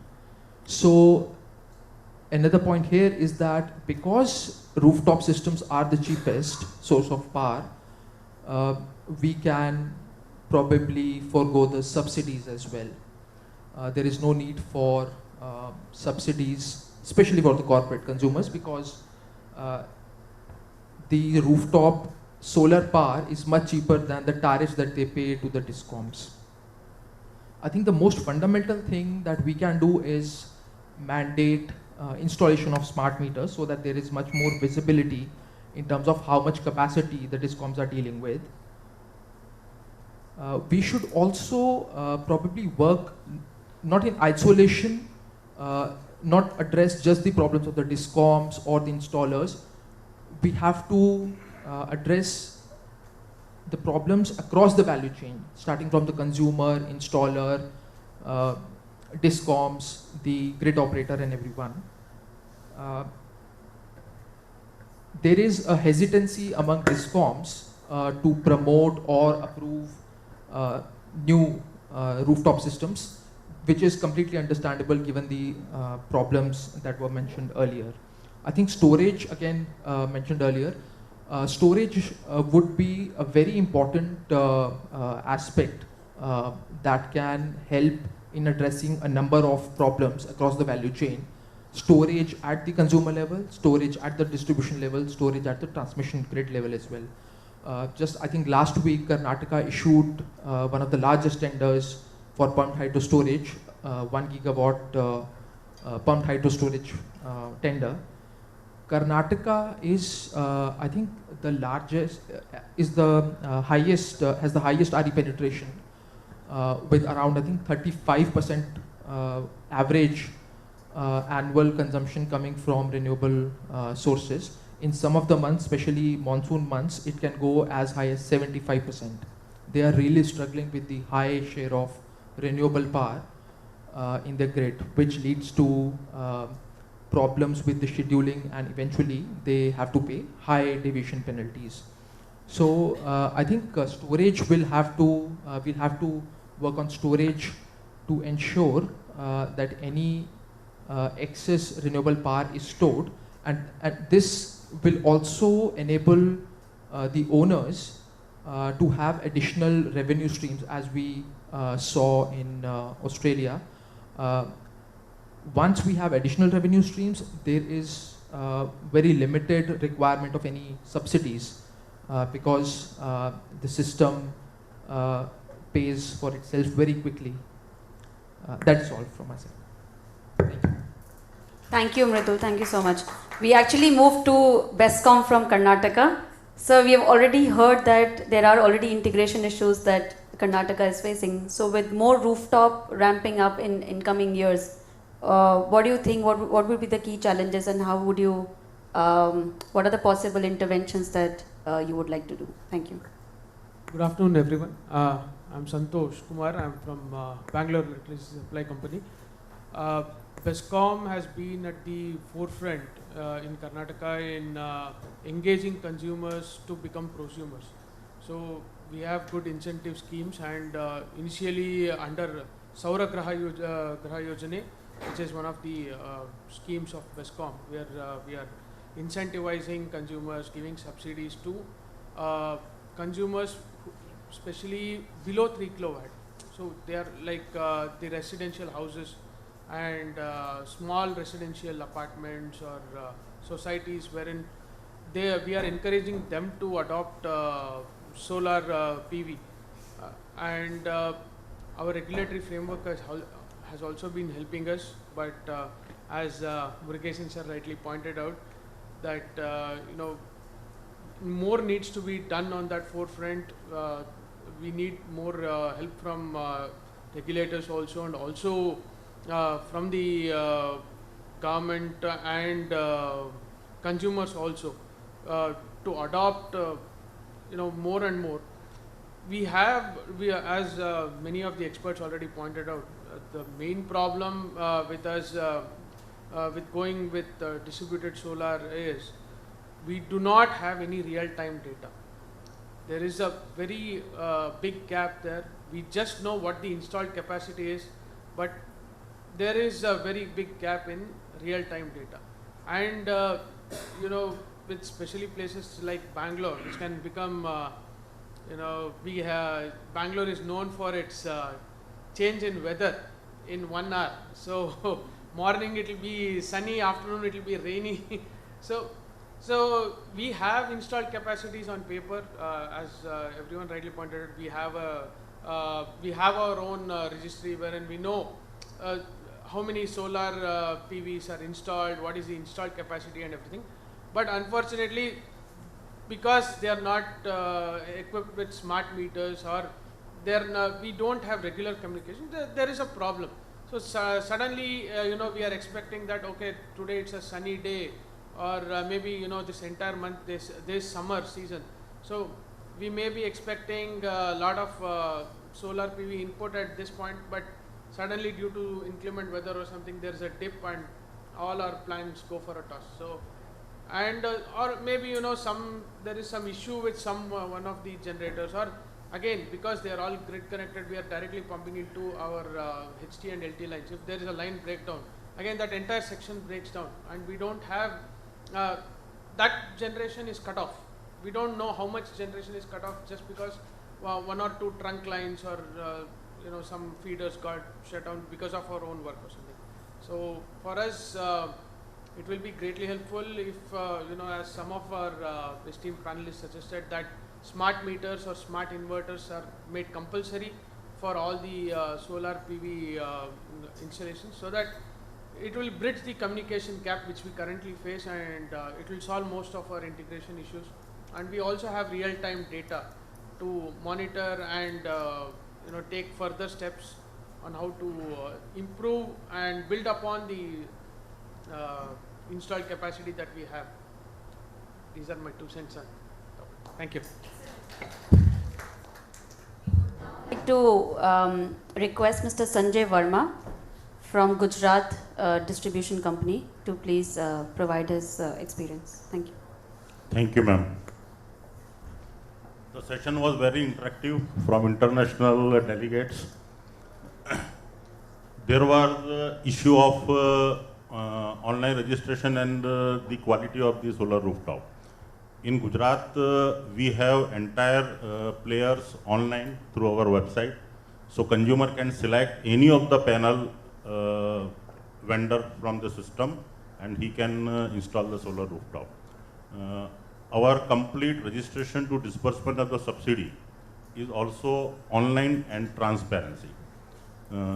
During this current year, Ministry of MNRE has declared the subsidy to be disbursed through SECI. It is causing delay to the funding to the local agencies. That's why we had requested government that initially we were dispersing our subsidy through our own fund. So we have continued, and we are dispersing the subsidy through our own fund, and then we are getting reimbursement from the GOI, MNRE. So presently we have 735 players working in Gujarat for this solar installation. The highest solar penetration in Gujarat is 33% of the India. It is highest. Second, we had discussed regarding the distributed solar high tension consumers. It is also calculated, and each and every solar install consumers are through JEDA, Gujarat Energy Development Agency. That means each and every solar connection is having the accountability. We have complete accountability of consumers. As on December 2022, there are 632 million units generated through solar rooftop. Each and every solar connection is having the generator meter for claiming of RPO. In case of high tension consumers, we are giving set off at 15 minutes block. Again, I want to say that Mehta sir has told that the solar generation is high during the daytime, and we are purchasing the power at peak hours at very high rate. I agree with sir. Initially, we are also facing, but in urban sector now the saturation is there. Because in urban sector, now the bungalows having the roof is now going to finish. Because now multi-story connections are there. So in Gujarat, actually the maximum solar penetration is under Baroda city, Ahmedabad, Rajkot, like that. Now there is saturation. So we are focusing now in the rural sectors. Our government has given the target at least one solar connection in rural sectors, and we are addressing for that. We are doing the camp in all the villages so that the penetration will be more. Secondly, the small scale solar rooftop scheme, SSDSP scheme, that we are using in agriculture sector. I want to explain that in every state we are feeding the power at least 8 to 10 hours to the agriculture customers round the clock. So where the solar generation is high, we are transferring the agriculture feeder from peak hours or night hours to the day hours to meet the solar curve, so that the solar generation can be compensated. So this is one good example. Battery storage is also very good example. In recently under UGVCL, through the Jeremy, we have done pilot project on this battery storage. That means the generation which being generated during day hours will be storage in the battery, and it will be utilized during the night hours. So pilot project it is done, and it will be processed further. Second, we all know that in Modera there are 1300 solar rooftop connections have been installed in the entire village just to promote the solar in the rural sectors. Thank you, sir.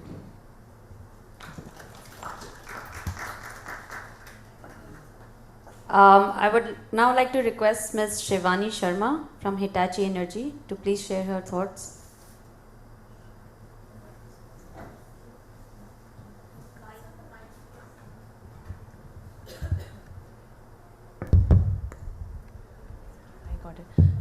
Very pleasant afternoon to all. This is Shivani. I'm a principal technical consultant into power consulting, Hitachi Energy. And it's wonderful to be here among all the stalwarts. Few of them are my mentors as well, who have actually written the renewable integration story for India. I will keep my points very brief. I bring back last week we had the World Utility Summit, and one of my German friends, he did mention that he is jealous of India, and I said yes, you should be, because we have a very good God's gift solar which is free, and it is said that you should just take it as it comes. But as very rightly pointed out by Saxena sir, Mehta sir, the kind of flexibility that you would require with, it's like a kind of baby who is very small, and once the quantum increases, we'll come to know what are the issues it will bring along in India. I would like to touch upon two specific points. One is a very well-phased grid integration of these kind of technologies. So when we say this, let me tell you, we did start a sort of feasibility study for few locations in India. And the first problem we faced was with the visibility, as in, we could always simulate the networks, you could always come to know how much hosting capacity, how much PV, the power quality and so on. But first of all, we would require what's the actual quantum of that utility. And when we talk of the Indian scenario, the utilities are almost 40 to 60 years old, which again is, a very important factor where we do talk of digitization. This point is one where, the smart metering, there's very good RDSS schemes which are launched by the government, which say how do we revamp the complete distribution system and so on. Coming to the other kind of benchmarking that I feel is going to be very critical.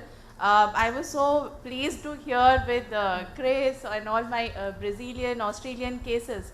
So we also worked on 3 specific cases I would quickly touch upon. So one of them is for Malaysia, where they are trying to have more distributed energy resources, and how do we have a robust policy in there. So it would capture all technical, regulatory, economic, the role of different stakeholders. So there could be an overlap between a TSO and a DNO. How do we deal with that? The control systems, where do you define a master, where do you define a control, and that's where we did, I was fortunate to hear it right from the horse's mouth today, but we did refer Australian standards, we did refer Brazilian standards, which were, so that I think that's the need of the hour, where we take the lessons which are already implemented, we see what are the inherent characteristics of India, and then we implement it in a phased manner where we would not, have some repercussions later on. Coming to the another kind of project, so I also hope we had somebody from Singapore here, because they again have a good solar, they again have a very good infrastructure and a very high percentage of solar rooftop coming to 2030, 2050. And what we observed was that since all of them are connected through inverters, there could be a typical kind of harmonic injections, which in quantum, when you connect the inverters, they could cause. So that's where, we went along, we saw what are the, and when we say what are the existing limits, they are the actual site measurements which we would like to go on the site, different utility points, the LV, MV, and then see what's that particular order of harmonics. So it's not just a total, we always follow the IEEE 519 as a Bible. It's 3%, 5% for the total harmonic distortion, currents, voltages, etc. We would like to actually measure what's the second order, the third order, the 7th order, the 49th order of harmonic which exists in your system, number 1. Number 2 is what's the kind of load projections that you would like to, that you will be seeing. So they could be commercial, they could be residential, and a lot of DERs which will come into your system. Now coming to the standards also, it's very interesting to understand that whatever equipments we do have presently in our utilities, what is their capability? Are they based on the previous standards? Is there something which you could, it's not a, I would say, a costly option, go and install a filter to capture the harmonics. We would really like to see that, yes, when you say that a 5th harmonic order is harmful for the system, electrically, what do you mean? The transformer design life gets sacrificed, yes, by how many years? What's the actual design life deterioration that happens? We also went back to academia. We went to professors who have, a very good, we worked out different options, like would you like to have different limits, should it be different, and also the kind of dealing that to whom you would like to pay the penalty. Is it the end consumer? Is it something at the MV level you would like to have a filter, and so on. Another, and I think the last interesting example is of US, where you have microgrids installed, like Mehta sir said, Saxena ji said, that you are going to have battery energy storages into the system. We are discussing of solar PV, and as one of my consultant friend also mentioned, it's always, a very wholesome kind of view is required, where we know that yes, electric vehicle is also going to come into India, a battery storage system would be there, you would have different renewables as well. So as a wholesome, if you would see, there's this baby solar PV which is new, there is EV which is going to come, the load, Mehta ji said, previous years we knew what's the typical load with winter, summer, festivals that would come, but now the load is going to be typical. You could have thousands of renewable penetration scenarios in there as well. So how this, the matching mechanism, and as he correctly said that, the application is very important. We talk of battery energy storage system, we talk of the day and night cycles which we are very well aware of, But depending on that particular area, we would like to see that battery energy storage system, that solar PV, is it helping us to meet a penalty deviation? Is it helping us to shift the peak load, to meet the peak load? What is your contract demand? And all these different things. And I think for for the upcoming session, a very important point for all of us would be to remember the climate change and the resiliency aspects, because as of now I think we are in the most interesting and challenging times. But yes, we did hear of substation fires in Australia, we did hear of freezing gas pipelines in USA, and in addition to this all balancing mechanism, there could be these sudden disruptions into the system. How do we handle it? What's going to be the ramp up time, the ramp down time? And when we say, I think Vida mentioned it, that there's going to be this bi-directional flow into the system. So, okay, it seems okay, but if for a power system engineer like me, it causes a real havoc, because the fault currents that the inverter is going to give to the system is going to be very low compared to the large inertia boilers, machines that we see. So how do we see what is the normal overload? How do you detect whether it's a fault? So we do actually have meters put up on utilities where we are trying to take, say, bulk of data over months, over years, and trying to see, if there's an anti-aligning algorithm that happens. Because we would, put in the best of systems, best of design engineering, but it's very important that at the end, the customer doesn't have to remember us, he shouldn't know we exist, there should be no power shortage, no quality problem, and so on. So that's where the resilience, that's where the climate change aspects is also, I would request all the stakeholders to consider in the future. So that was my submission in brief. Thank you. Very much, Ms. Shivani. Excellent insights, I would say, and you literally put in the need for more digital technologies and why the consumer should just play with those technologies and not remember the engineers behind. So I would, we have Sunil Kumar Sharma as well from the Delhi utility. So would you like to introduce yourself and provide some thoughts on the range of potential interventions to support reliable integration of DPV? Yeah, of course. So already we are implementing so many RE projects. We have close to 32 megawatts in our license area, and also close to some of the solar we'll be buying from outside. So that is already underway. So we, as of now, we have demand side management regulations. So the delta that is allowed to us is getting stringent day by day. So that sort of challenges is going to be there for utilities like us, in case we have to adopt RE and really integrate into our systems. So of course, the visibility already we are using our state-of-the-art systems. All our RE projects are mapped onto GIS, so we know where we have to augment network, and our operational guys also know what precautions to take where RE projects are. So these systems are very much there. We are also trying out forecasting tools for RE projects which are embedded into our system. But as of now, we don't have regulations which enforce utilities to adopt these systems on a larger scale. So we have to really customize them and do it on a sample basis, and how we can predict RE generation into our area, projecting through certain less number of systems. So these guidelines, if they come, so then of course we can minimize our deviations and what sort of accuracy we need to have in terms of maintaining our demand schedules. So of course then we in Delhi have really enabling regulations which really promote solar rooftop PV. We have net metering, group net metering, virtual net metering, all these systems are there. And with CEW we have come out with so many new models where customers can participate and aggregate their demand and really accelerate the process. So enabling regulations are there, and of course now the regulator is talking about peer-to-peer power exchange. So once these regulations comes, so adaptability will increase, and of course certain amount of incentives, if they can be passed on to customers, like we have generation-based incentive. Now new policies coming, so it would be accelerated further to other customers apart from residential. So this again at a policy level is coming. And the amount of GBI which needs to be disbursed would be given to the customers very quickly. So a lot of enabling regulations are coming, and some sort of stringent action, if it comes from regulator, it would really accelerate the process. Thank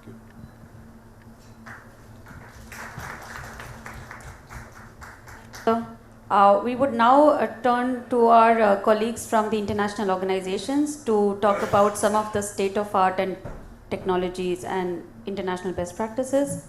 To Mr. I'd like to first call upon Mr. Murli Bagu from NREL. Thank you, sir. Thank you, Ashta, for the opportunity. Just to quickly introduce myself, my name is Murli Bagu. I'm a Laboratory Program Manager of Grid Integration at National Renewable Energy Laboratory. Probably you might have heard NREL, or National Renewable Energy Laboratory, working in primarily the PV, wind, and other space within US. We actually help US Department of Energy and broader US diaspora of utilities as well as vendors to really incubate new PV technologies and also de-risk them and really get into the industry. I have a few quick points to make based on the insights I learned from many of you folks. I think really helpful insights. I think huge opportunity in terms of getting to the next levels of renewable energy in India here. But I think doing it right is very important so that we don't really go back and rectify things and have a sustainable growth whatsoever. And I think that's the key. There are three main areas that I would really point out, and I'm pretty sure many of the colleagues have actually touched upon these, so I'll probably stay away from those things. But let me start with the operations. I've heard things like distribution utilities, DISCOMs, or DSO, but the role of distribution is important when it comes to rooftop PV. I mean, compared to wind and other things, I think in renewable energy technologies, the role of distribution importance is the primary important thing in two ways. One, they are the ones who can actually make sure this distributed PV is connected to the system in the right way. In the other way, they are the ones who probably have to change the policies to make sure they're still making revenue. End of the day, availability is important. I think we can't just replace the conductors out there. We have to make sure distribution utilities can maintain their revenue at the same time, get as much as renewables onto the systems. What we learned, especially within US, is the 20 to 30% is awesome. But everyone will love it. I mean, you can see the penetration of 20 to 30% pretty easily, and you'll actually see that very encouraging because, you know, hey, I'm getting new PV into the system, and that's actually helping the system. But when we get to the 30 to 40 or 30 to 60% is when we kind of identified there's a big role of distribution system utilities. Looking at control mechanism, management, data inputs, also rate structures, which I'll probably touch in a minute here. These are very important, and also trying to see how we can get to it. What we realized is once we go beyond 60%, that's when I think transmission plays a really forging and key role in understanding the importance. And I know some of the folks here already mentioned, I think system flexibility, inertia, resource adequacy, system reliability, and resilience. These all play a very crucial role once we get into that important ones. You probably might have heard things like duck curve, where we are looking at 40% renewable penetrations in places like California, where there is a lot of PV, probably eating up to 50-60% levels in the daytime, and then suddenly dropping at that 6 p.m. time when the sun sets. It sets with sun, right? Unfortunately, when that happens, all the plants actually have to ramp up. So it's a double-edged sword. It's not just PV it's dropping down, but all the conventional plants or all the peakers were just sitting idle. So you need to ramp up those too. So it's a very big, important issue that we need to really take into consideration. One other, emerging research area certainly are distributed control. How can we consume it at the place at which it is produced, and things like I heard DMS, DERMS, and also new technologies like grid forming inverters. I think this is one of the areas that we are looking at, trying to understand how these PV plants not only can produce power, and right now they're acting as negative load, if you believe it or not, that's what they're really doing. But can they do direct control of the system? I mean, form the grid in a way to look at frequency and other things of the system and really support them as they produce power. The second thing, which is even important than operations, which is the first lying stone, is distribution system planning. I think if we don't plan it, I'm sure we'll repent for it at a later point of time. So that's a very important thing. Unfortunately, things like IEEE standards or codes, they're evolving and really following what's happening in the research space out there. So we need to really look at how can we best process the interconnection. I think this is what was mentioned earlier in terms of registry of interconnections. How can we really understand the hosting capacity levels of different systems, and really how can we digitize these in a way such that it's more granular and organic in the way that distribution systems utilities operated. That's one thing. One very successful solution we have seen to many of the utilities point is PV plus storage, especially with rooftop PV. I think PV plus storage tend to be showing a very good solution in terms of economics as well as solving bigger grid challenges. I think the cost benefit analysis of PV plus storage has been really good, especially when it comes to rooftop PV.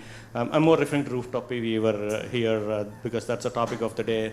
And adoption rates. I mean, this is interesting. I don't know how much that impacts India here, but certainly in places like US, where most of the utilities are what we call investor-owned utilities, probably less regulated by governments in a way. There is regulation, but the regulation is more to regulate the prices, but the rest, I mean, less regulated by governments. What happens in those cases is, I think Mehta was referring this earlier, you need to see the census in which the adoption level happens. I mean, it happens organically by people who are rich probably adopt first. People who are poor, you might have to give them more incentives to get there. So this will actually drive the behavior of adoption, and that needs to be taken care of.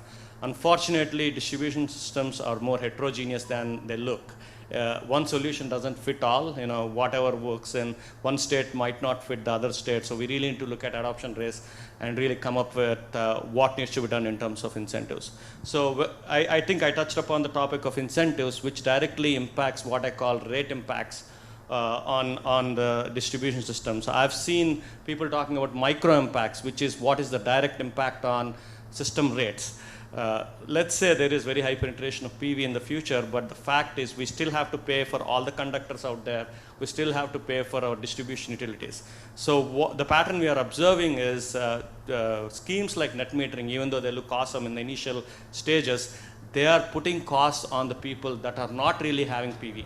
Someone actually have to pay for the upgrades that are needed for PV systems. I'm not saying it's wrong, but what I'm saying is we need to really look at structures that will actually incentivize not only the people that are doing it, but also the utility who is actually helping make it happen. So that's a very important discussion on how do we get to that levels, at the same time looking at both sides of the equation. And that's one important way of looking at it. The second thing, I don't think that was talked about, but we are looking a lot about it, is there is no experience whatsoever for people to work in PV area. People are so good at working in our traditional areas, so there will be a lot of shift in jobs, job impacts that's going to happen in the future. People who worked in coal power plants or other people, they need to really come up with new skill sets so that they can actually work in the other industries. And that's going to be huge impact. And I think it's probably referring to education or even training and other things, but that's certainly a huge impact that we need to really look at when it comes to macro impacts of PV for that matter. So I think EV certainly is providing an opportunity. I say that because electric vehicles is load, right, and utilities will love it. I'm looking at my utility colleagues. I'll see if they hate EV because it's a big load, but really scheduling it in the right way so that we can take the mixed advantage of EVs as well as PVs together, will probably come up with a new opportunity there. So I'll stop there. Thank you very much. Thank you so much, sir. Thank you. I'll now turn to Luciano from ISGAN to please share his thoughts. Thank you. Okay, can you hear me? Okay. Thank you very much. I think it's a pleasure to attend this very interesting session. A lot of information has been shared. This is, I think, is the main outcome from this session. I found everything very interesting. As ISGAN chair, we in our ISGAN International Smart Grid Action Network pay attention to all technical aspects related to massive integration of rooftop PV and also to digital and management of this rooftop PV. But today, being Italian, I think I would like also to share the experience we had in Italy after listening to the nice experience from Australia, from India, and from Brazil. I think we have some specificity I would like to share with you. First of all the three countries share the similarity. They are huge. They have plenty of space. Italy is a very small country, and we have now reached 25 gigawatt of PV installed, mainly rooftop PV. So for us, what is extremely important is the permitting of the new PV installation. Because, for example, in our case, we have a very ambitious target of reaching 90 gigawatt of renewables, and maybe 65 of them being PV, mainly rooftop PV. So for us, permitting is important. We have like in the pipeline more than 100 gigawatt request for connection.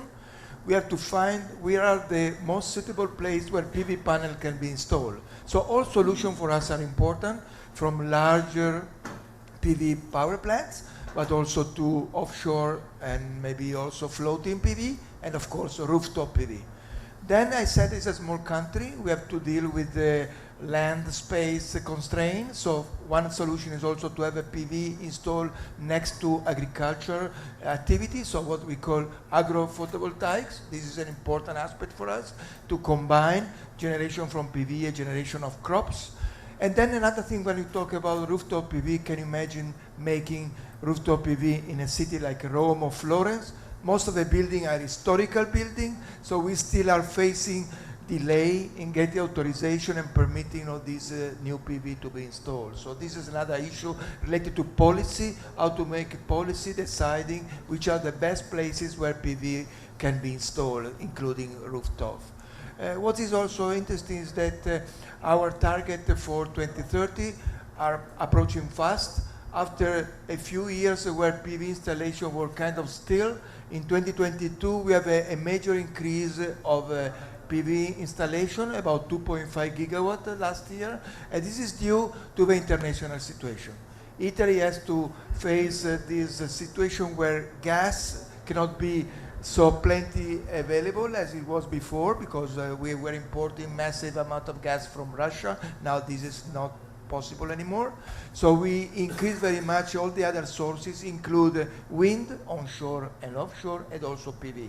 So I think it's interesting to learn from all this experience from the other country, registry of the PV panel, all the installation, subsidies and so on. In Italy, as far as I'm informed, there are no major issues about registry. Nevertheless, it's important to monitor how many new PV installations are made every year.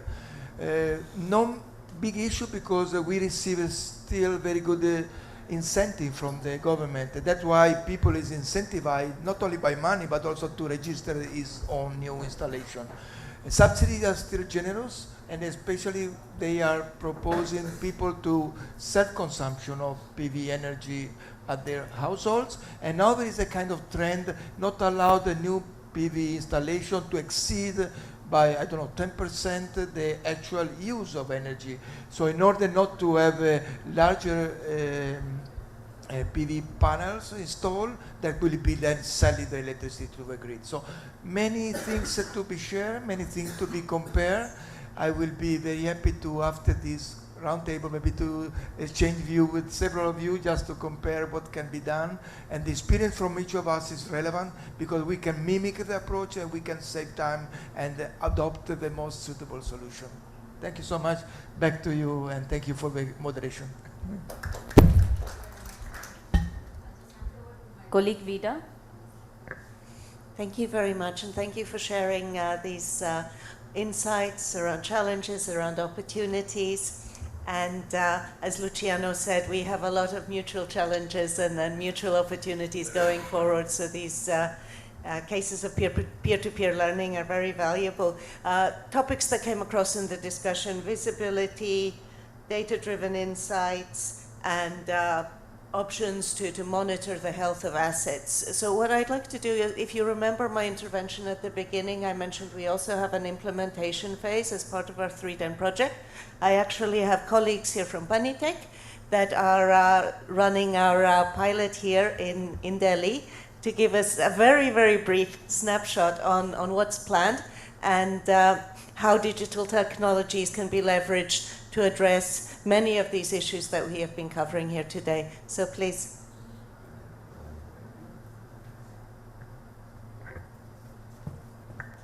Hi, thank you so much, Vida, for that introduction and the opportunity to briefly talk about the pilot over here. I won't take a lot of the time, but like you mentioned, as the implementation agency, Banitech is focusing on smart grids, smart cities, green hydrogen, and energy storage. What is relevant today is the smart grid aspect and the digitalization of the grid and specifically rooftop photovoltaic. The good thing is we also have our technology partner over here, which is Venios from Germany. I think Mikhail is here with us, and it would be more apt if, Mikhail, I'm able to have you talk very briefly about the project and the digitalization aspect of this, please. So thanks a lot, Vedant. So yeah, happy to be here, happy to have you all around here. So this side, yeah, thanks a lot. Might be a bit easier. So yeah, basically, as already raised here, so we didn't, unfortunately, we weren't able to follow the full discussion, but the points that were raised already are quite important. So it's really important to get more transparency on the low voltage grid level, especially to make the expansion of PV energy also possible. And this is actually what our project is trying to do here in Delhi. So together with BRPL and Terry, we are having a local pilot in order to create a digital twin for distribution grid that is able to simulate the activities that are ongoing in real time. And that's quite important, and also for us something very new to learn, because here we have electricity grid that is actually where we have massive expansion on the electricity demand, and the possibilities to counteract by installing new PV plants, but also regarding digitalization, should be explored. And I guess we want to provide a solution there, and I'm happy for any more discussions regarding this later on. So thanks a lot.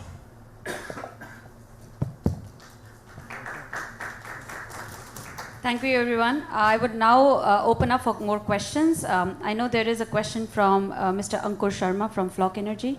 Do you want to? Thank you. Thank you all for your inputs. My question is more from an outsider view. I'm not an expert in energy markets or within this space. We are a startup based out of UK trying to do something around demand response and decentralized assets. So the question is, I hear that DISCOMs have a problem, which is they have to buy energy during non-peak hours and then provide energy during peak hours. So there is a financial angle to it. So what I feel is that the KPIs which are net zero target, NDCs, and then gauging the DISCOMs entirely based on finances, that's not something which are tied up. So is there a model like when DISCOM is buying power from solar assets, which is green and clean power, should they be issued some solar certificates which can be traded with developed countries who sort of have a responsibility towards developing nations in making them cleaner and greener, and try to improve the financial viability of DISCOMs as well by this?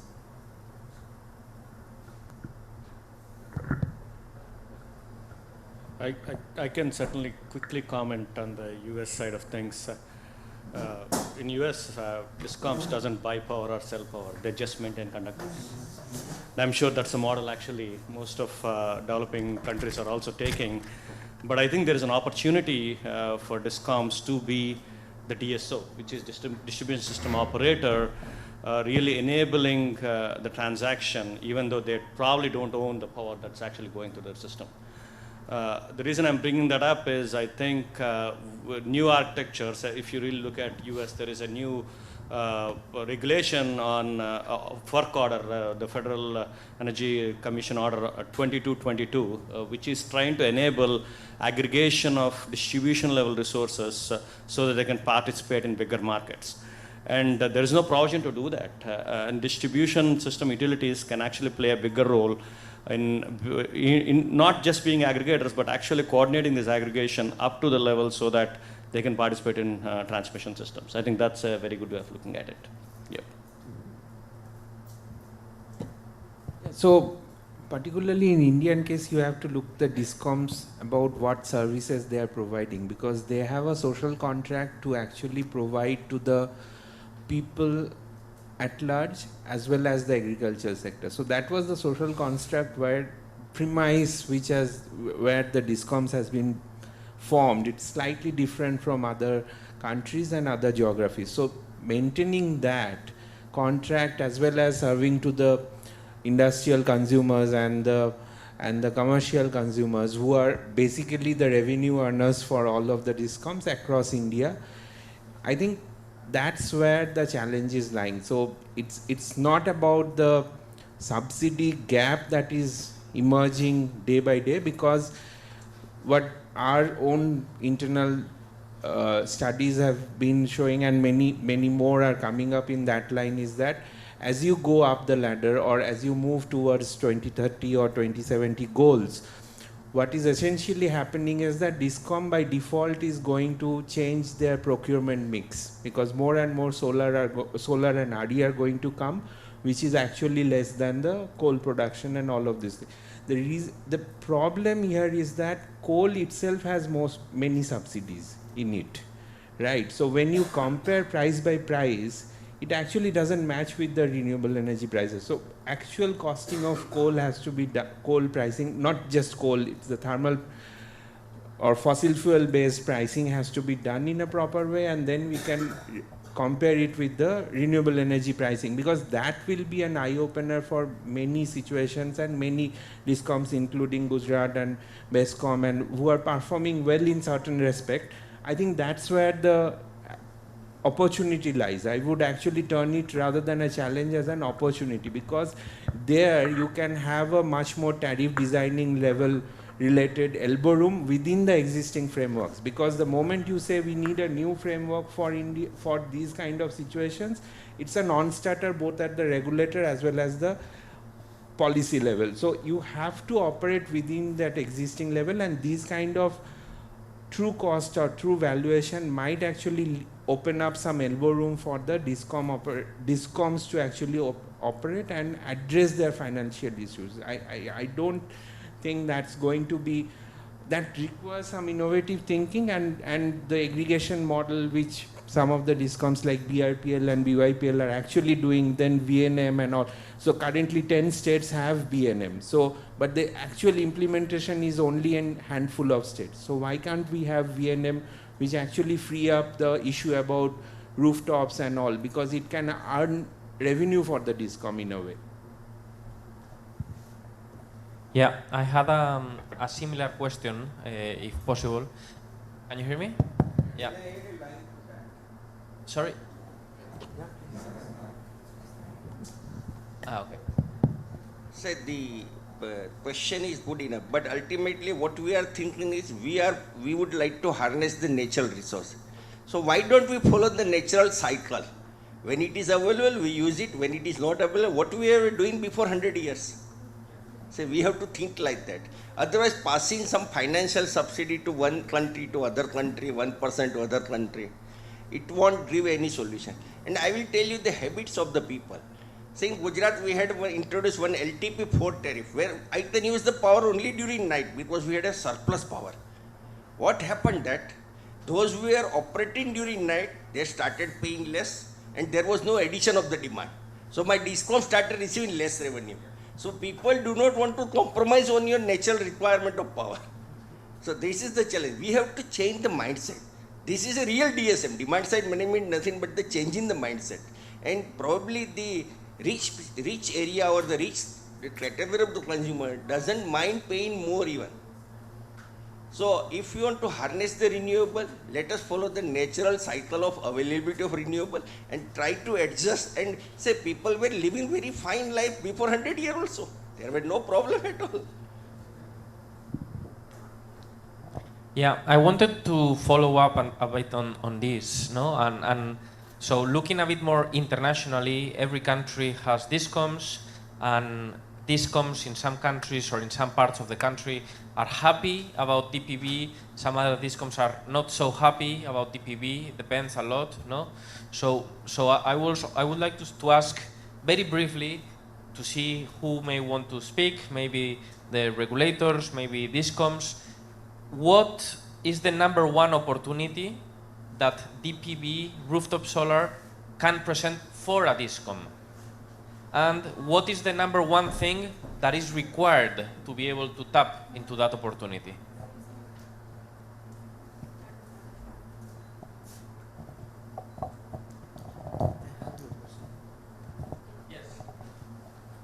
I'll repeat my question. What is the number one opportunity that rooftop solar represents for a discom?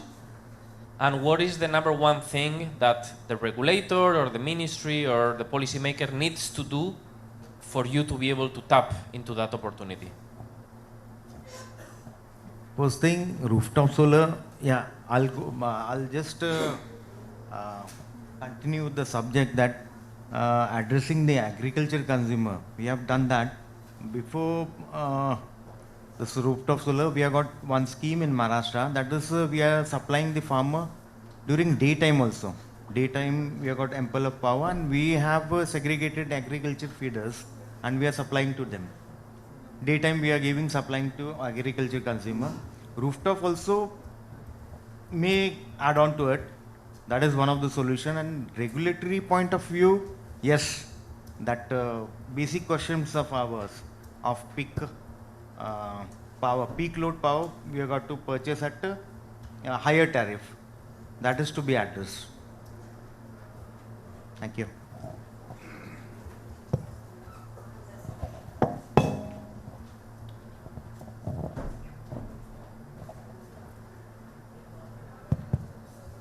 So from the utility point of view, it will increased adoption of solar PV will definitely address our peak demand. That is definitely one thing. But as our everyone else is pointing out, for us, with the increased adoption of solar PV, the only thing that is going to affect me in the long term is definitely my costs, because everyone, as Mehta sir also rightly pointed out, with the increased adoption of EVs as well, everyone is going to charge their vehicles when they are at home. So we need to change that mindset. We have a lot of charging stations and everything. We need to encourage people to rather charge your vehicle when it's parked in your office. Again, there are a lot of other issues that comes up because we have a lot of parking space problem here. So, the mindset has to change. Just like we have peak solar generation during the daytime, we need to also encourage our consumers to use during the daytime, during the off-peak hours.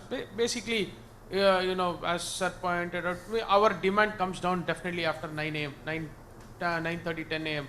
and again picks up only in the evening after maybe say 5:30, 5 p.m. When the solar has gone down. So definitely during, it is going to help me meet my peak demand, but at what cost is the question. So it shouldn't burden the discoms.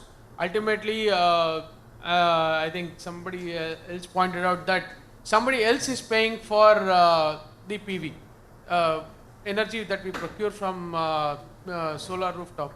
Somebody else is going to pay for it because they are ultimately paying a higher cost for the energy supplied by the discoms. So one thing that the regulators can help us with is adopting gross metering, wherein and not insist the discoms to go for net metering. compulsorily or have that regulation upon us. So gross metering in one way will definitely help us, because whatever energy is sold to us at the PPA, and they use their energy at whatever rate we supply. So there is some kind of a balance there. It may seem unfair, but there is still some balance there. So that's my take on the. May I say, I fully endorse his view. If you refer to Gujarat Solar Policy 2019, 7 a.m., 7 p.m., whatever I generate during from 7 a.m. to 7 p.m., it will be banked during that block only. It will not be carried forward for a single day even. Suppose the factory is having the stable holiday on that day, that energy will be received by the DISCOM free of charge. Otherwise, it will not be a sustainable model. Say, we have to keep 2-3 things in our mind. Whether we want to keep the DISCOM alive, sustainable on their foot, or we want to always inject an injection of subsidy. So why don't we plan a policy or the regulation or a technology in such a way that we first consume when it is there. If we have to consume later on, let us store it. Otherwise, he has rightly pointed out, EV is going to be a very bomb blast. Just imagine a 1 million two-wheeler or a four-wheeler in a city like Bangalore gets charged after people come back to the home from the office. 1 million, 3 kilowatt each battery. And they will, my wife comes from the city and she will switch on her two-wheeler at 6 p.m. It is a peak hours. Now if it happens for a 1 million vehicle, what will happen to the DISCOM? So there has to be an internal mechanism that that vehicle won't get charged before 1 a.m. midnight. And if I may have an emergency, I will switch on to the emergency mode and I will charge it. And as far as charging facility at campus is concerned, sir, we don't have a parking facility at campus, so let us not talk of charging facility. That hardly 5 to 10% industries are having that. It is impossible to provide. Even we are having public sector company, we don't have parking facility at our DISCOM. Say you are working in DISCOM, our DISCOM subdivision office, they don't have parking, sir. So we have to accept the reality and we have to think the policy in such a. But my final request is let us note down all the important points and pass on to the concerned authority, because I have been attending such seminar and workshop many times, but it doesn't reach to the right people up to the right mind. Thank you, sir. This is our little initiative and we will try and reach out. Yes. We at our office has installed a charging station, so the people who come by 10 in the morning and leave by 6:30 in the evening, they can charge their vehicle during daytime also. That is one of the solutions. Yeah, so just to answer your question, what are the opportunities are there for a DISCOM? So immediate opportunities, installation services, if DISCOM is able to enter as an installer, because there is a lot of distrust among the customers, because plants generally don't operate and perform to the optimal level and they are not being maintained. And also they are not being, though tenders are really putting up provisions so that these can be remotely monitored, but nobody puts up these monitoring devices. So there is a big space for large contractors or reputed players to enter. So this role can be played by a DISCOM. So one way to enable this is coming out with a registry and or classification of solar vendors, so that customer knows where to go and who is going to give them a quality installation. So this has to be inculcated and brought into some sort of regulation or a practice, so that customers can really have a trust and then the process can really accelerate. Yeah, so that is very much required. So another option is maintenance services, which is certainly an offshoot of that only, because plants are not being maintained. DISCOM can also maintain those plants. Thank you. Yeah, just to add on that real quick, I think providing it as a service where DISCOM pretty much owns all the equipment, solar, everything, which includes maintenance and probably control of the system. I think that will enable DISCOM to really control it in the right way and also forecast it in the right way. I'm sure EV market will evolve in that way, because that's load, right? And it will disallow load. But if we can do that in PV market too, I think that will be really helpful in terms of control as well as maintenance of the system. Yeah. So another opportunity is for to be able to maximum utilize the energy that is being generated. So as of now, energy storage is very costly. So there has to be a mechanism where behind the meter energy storage, the cost can be shared equally among DISCOM as well as customers, so that it is viable. And in case there are a lot of systems which are being adopted and there are hybrid inverters which can be controlled, so your utility can have a demand response as use case. So there can be tremendous savings in terms of capacity enhancement requirements. But as of now, regulators are not supporting this because of other issues. But in case some sort of cost sharing or some sort of viability gap funding is there, utilities can put up these thousands of systems for customers, and quickly you'll have a demand response potential of 10 megawatt to 20 megawatt, which can help you manage your DSM commitments. Thank you. Mehta sir, Gawai sir has rightly said. Now I have a question, sir. In your office, you have established the charging stations for your staff. What rate you are charging?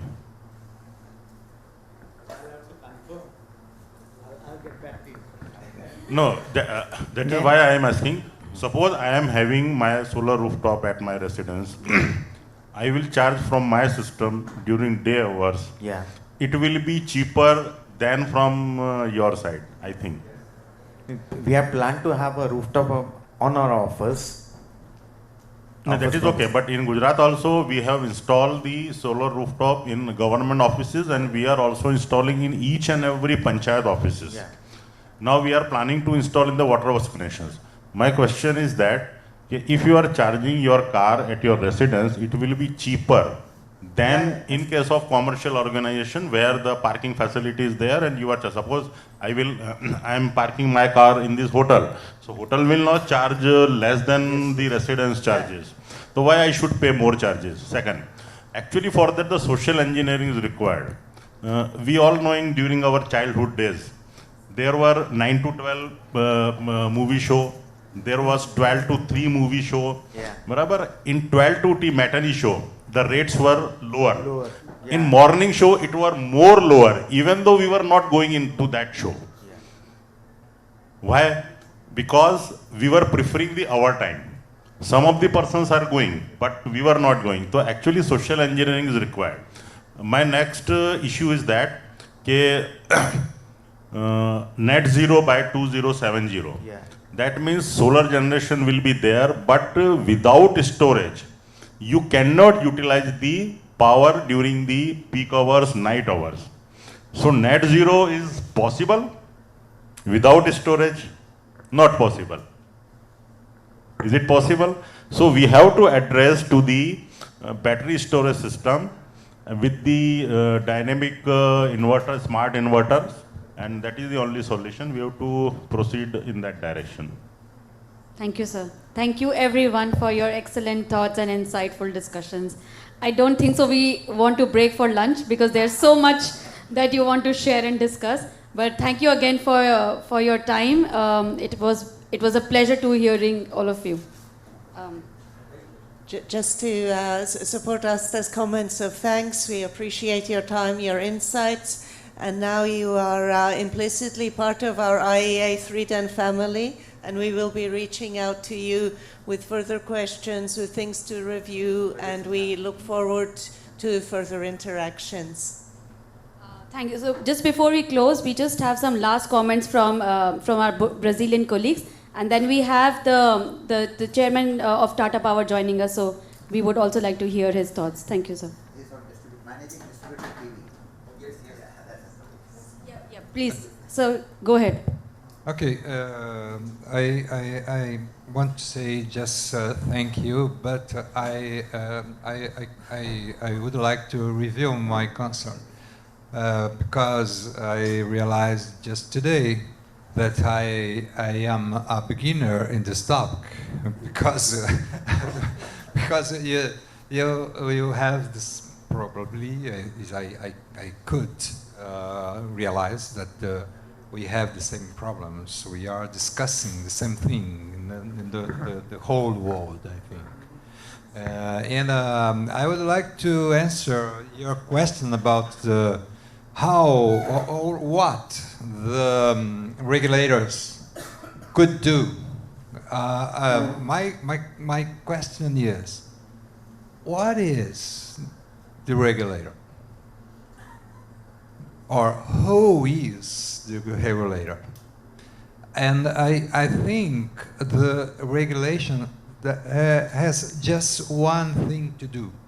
Just one thing to do. Is to promote a balanced allocation of risks and costs, and to try to remove the failures of the market, because it is. We believe, if we believe that the free market is a good thing, if we believe that, we need to, because I believe that, but I know that I need to recognize that there are many failures, and we believe in competitiveness, and if we believe that, and we recognize that there are a lot of failures, the regulation is in the world, in my opinion. I'm sorry, but it's my own opinion. The regulation exists to try to correct the failures of the market and try to balance the allocation of the costs and the risks. I think, in my opinion, it is what we were discussing today in this room, and it is my feeling about that.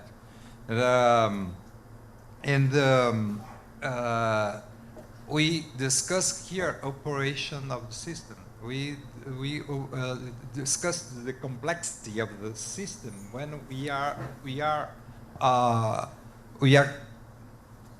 our distribution system are receiving a lot of different resources caused by the technology, the new technology, and we are developing technology, and this complexity is, in my opinion as well, it's impossible to operate without digitalization of the system, because it is impossible to deal with a lot of a profusion of new resources with the traditional system to operate or to control all the resources.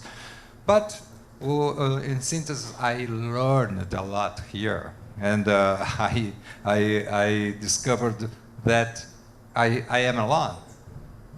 I'm sorry, I'm not alone, because we are sharing the same problems, but to emphasize, in my opinion,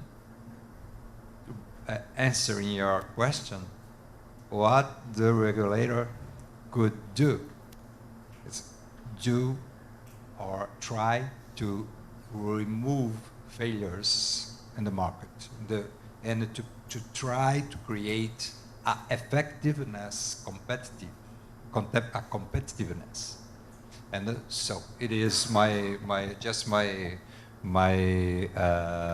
observation here, and to say thank you, because I returned to the university because here I learned a lot of things. So we have also learned from Brazil's experience a lot. Thank you for sharing your experience. I would now like to request Dr. Praveer Sinha, MD and CEO of Tata Power Company, to please share his thoughts. Thank you, sir. Thank you very much. I was not expected to speak over here, but thank you for the opportunity, and heard about the regulator. But I think the topic that is important is how do we make distributed generation a reality, and what is it that it can play in terms of giving access to electricity. And I think it's very important when we are talking of access of electricity that we talk not only about the distributed generation but also about how do we make energy accessible, and it can be through various means. Of course, I'm sure as a part of the deliberation, you would have talked about the rooftop and the various storage solutions that can come. And along with that, again, automated demand response is something that I strongly believe we need to do more of that. And it has to be an integral solution. So many a times what happens is we look at each of these solutions in silos and are not looking at them as a comprehensive solution. So our experience and my experience has been that if we can combine all this together as an integrated solution, there is a much better opportunity to manage the load rather than just supply electricity. And managing load is where you empower the customer. And I think most of the time in our quest to do our work, the customer is forgotten, and we are only looking at it from the perspective of the generators and transmission and distribution and the lenders and the regulators. And where is customer? No one knows where the hell is the customer. So I think let's look at it from the perspective of a customer, that what is it that the customer needs. And he needs affordable energy, he needs abundant energy whenever he wants, and he needs definitely in today's context clean energy. So I think what is important is that how do we give him a solution. Electricity is not something which every consumer understands very clearly what is it to be done. So as power people, as people who work in the power ecosystem, it is very important for us to give them proper solutions rather than confusing them that this is sometimes clean energy, green energy, this is brown energy, this is storage energy. They don't understand. They only understand there is an electron flow which comes into my house, and I will be able to use it when I want, and I will be able to pay the minimal for this. And I think the opportunity that we get to hear partners from different places, collaborate with them, will give us to come up with much smarter and better solutions so that the consumer, the socialization or the democratization of energy that is taking place because of distributed energy becomes much more accepted in the society with the consumer. So once again, thank you for, and I'm told that this was a very engaging discussion which was there, which I missed, but the best wishes for the future engagements that all of you have. Thank you. Thank you, sir. Thank you very much, and now we can break for lunch. Thank you everyone for this such an engaging and insightful session.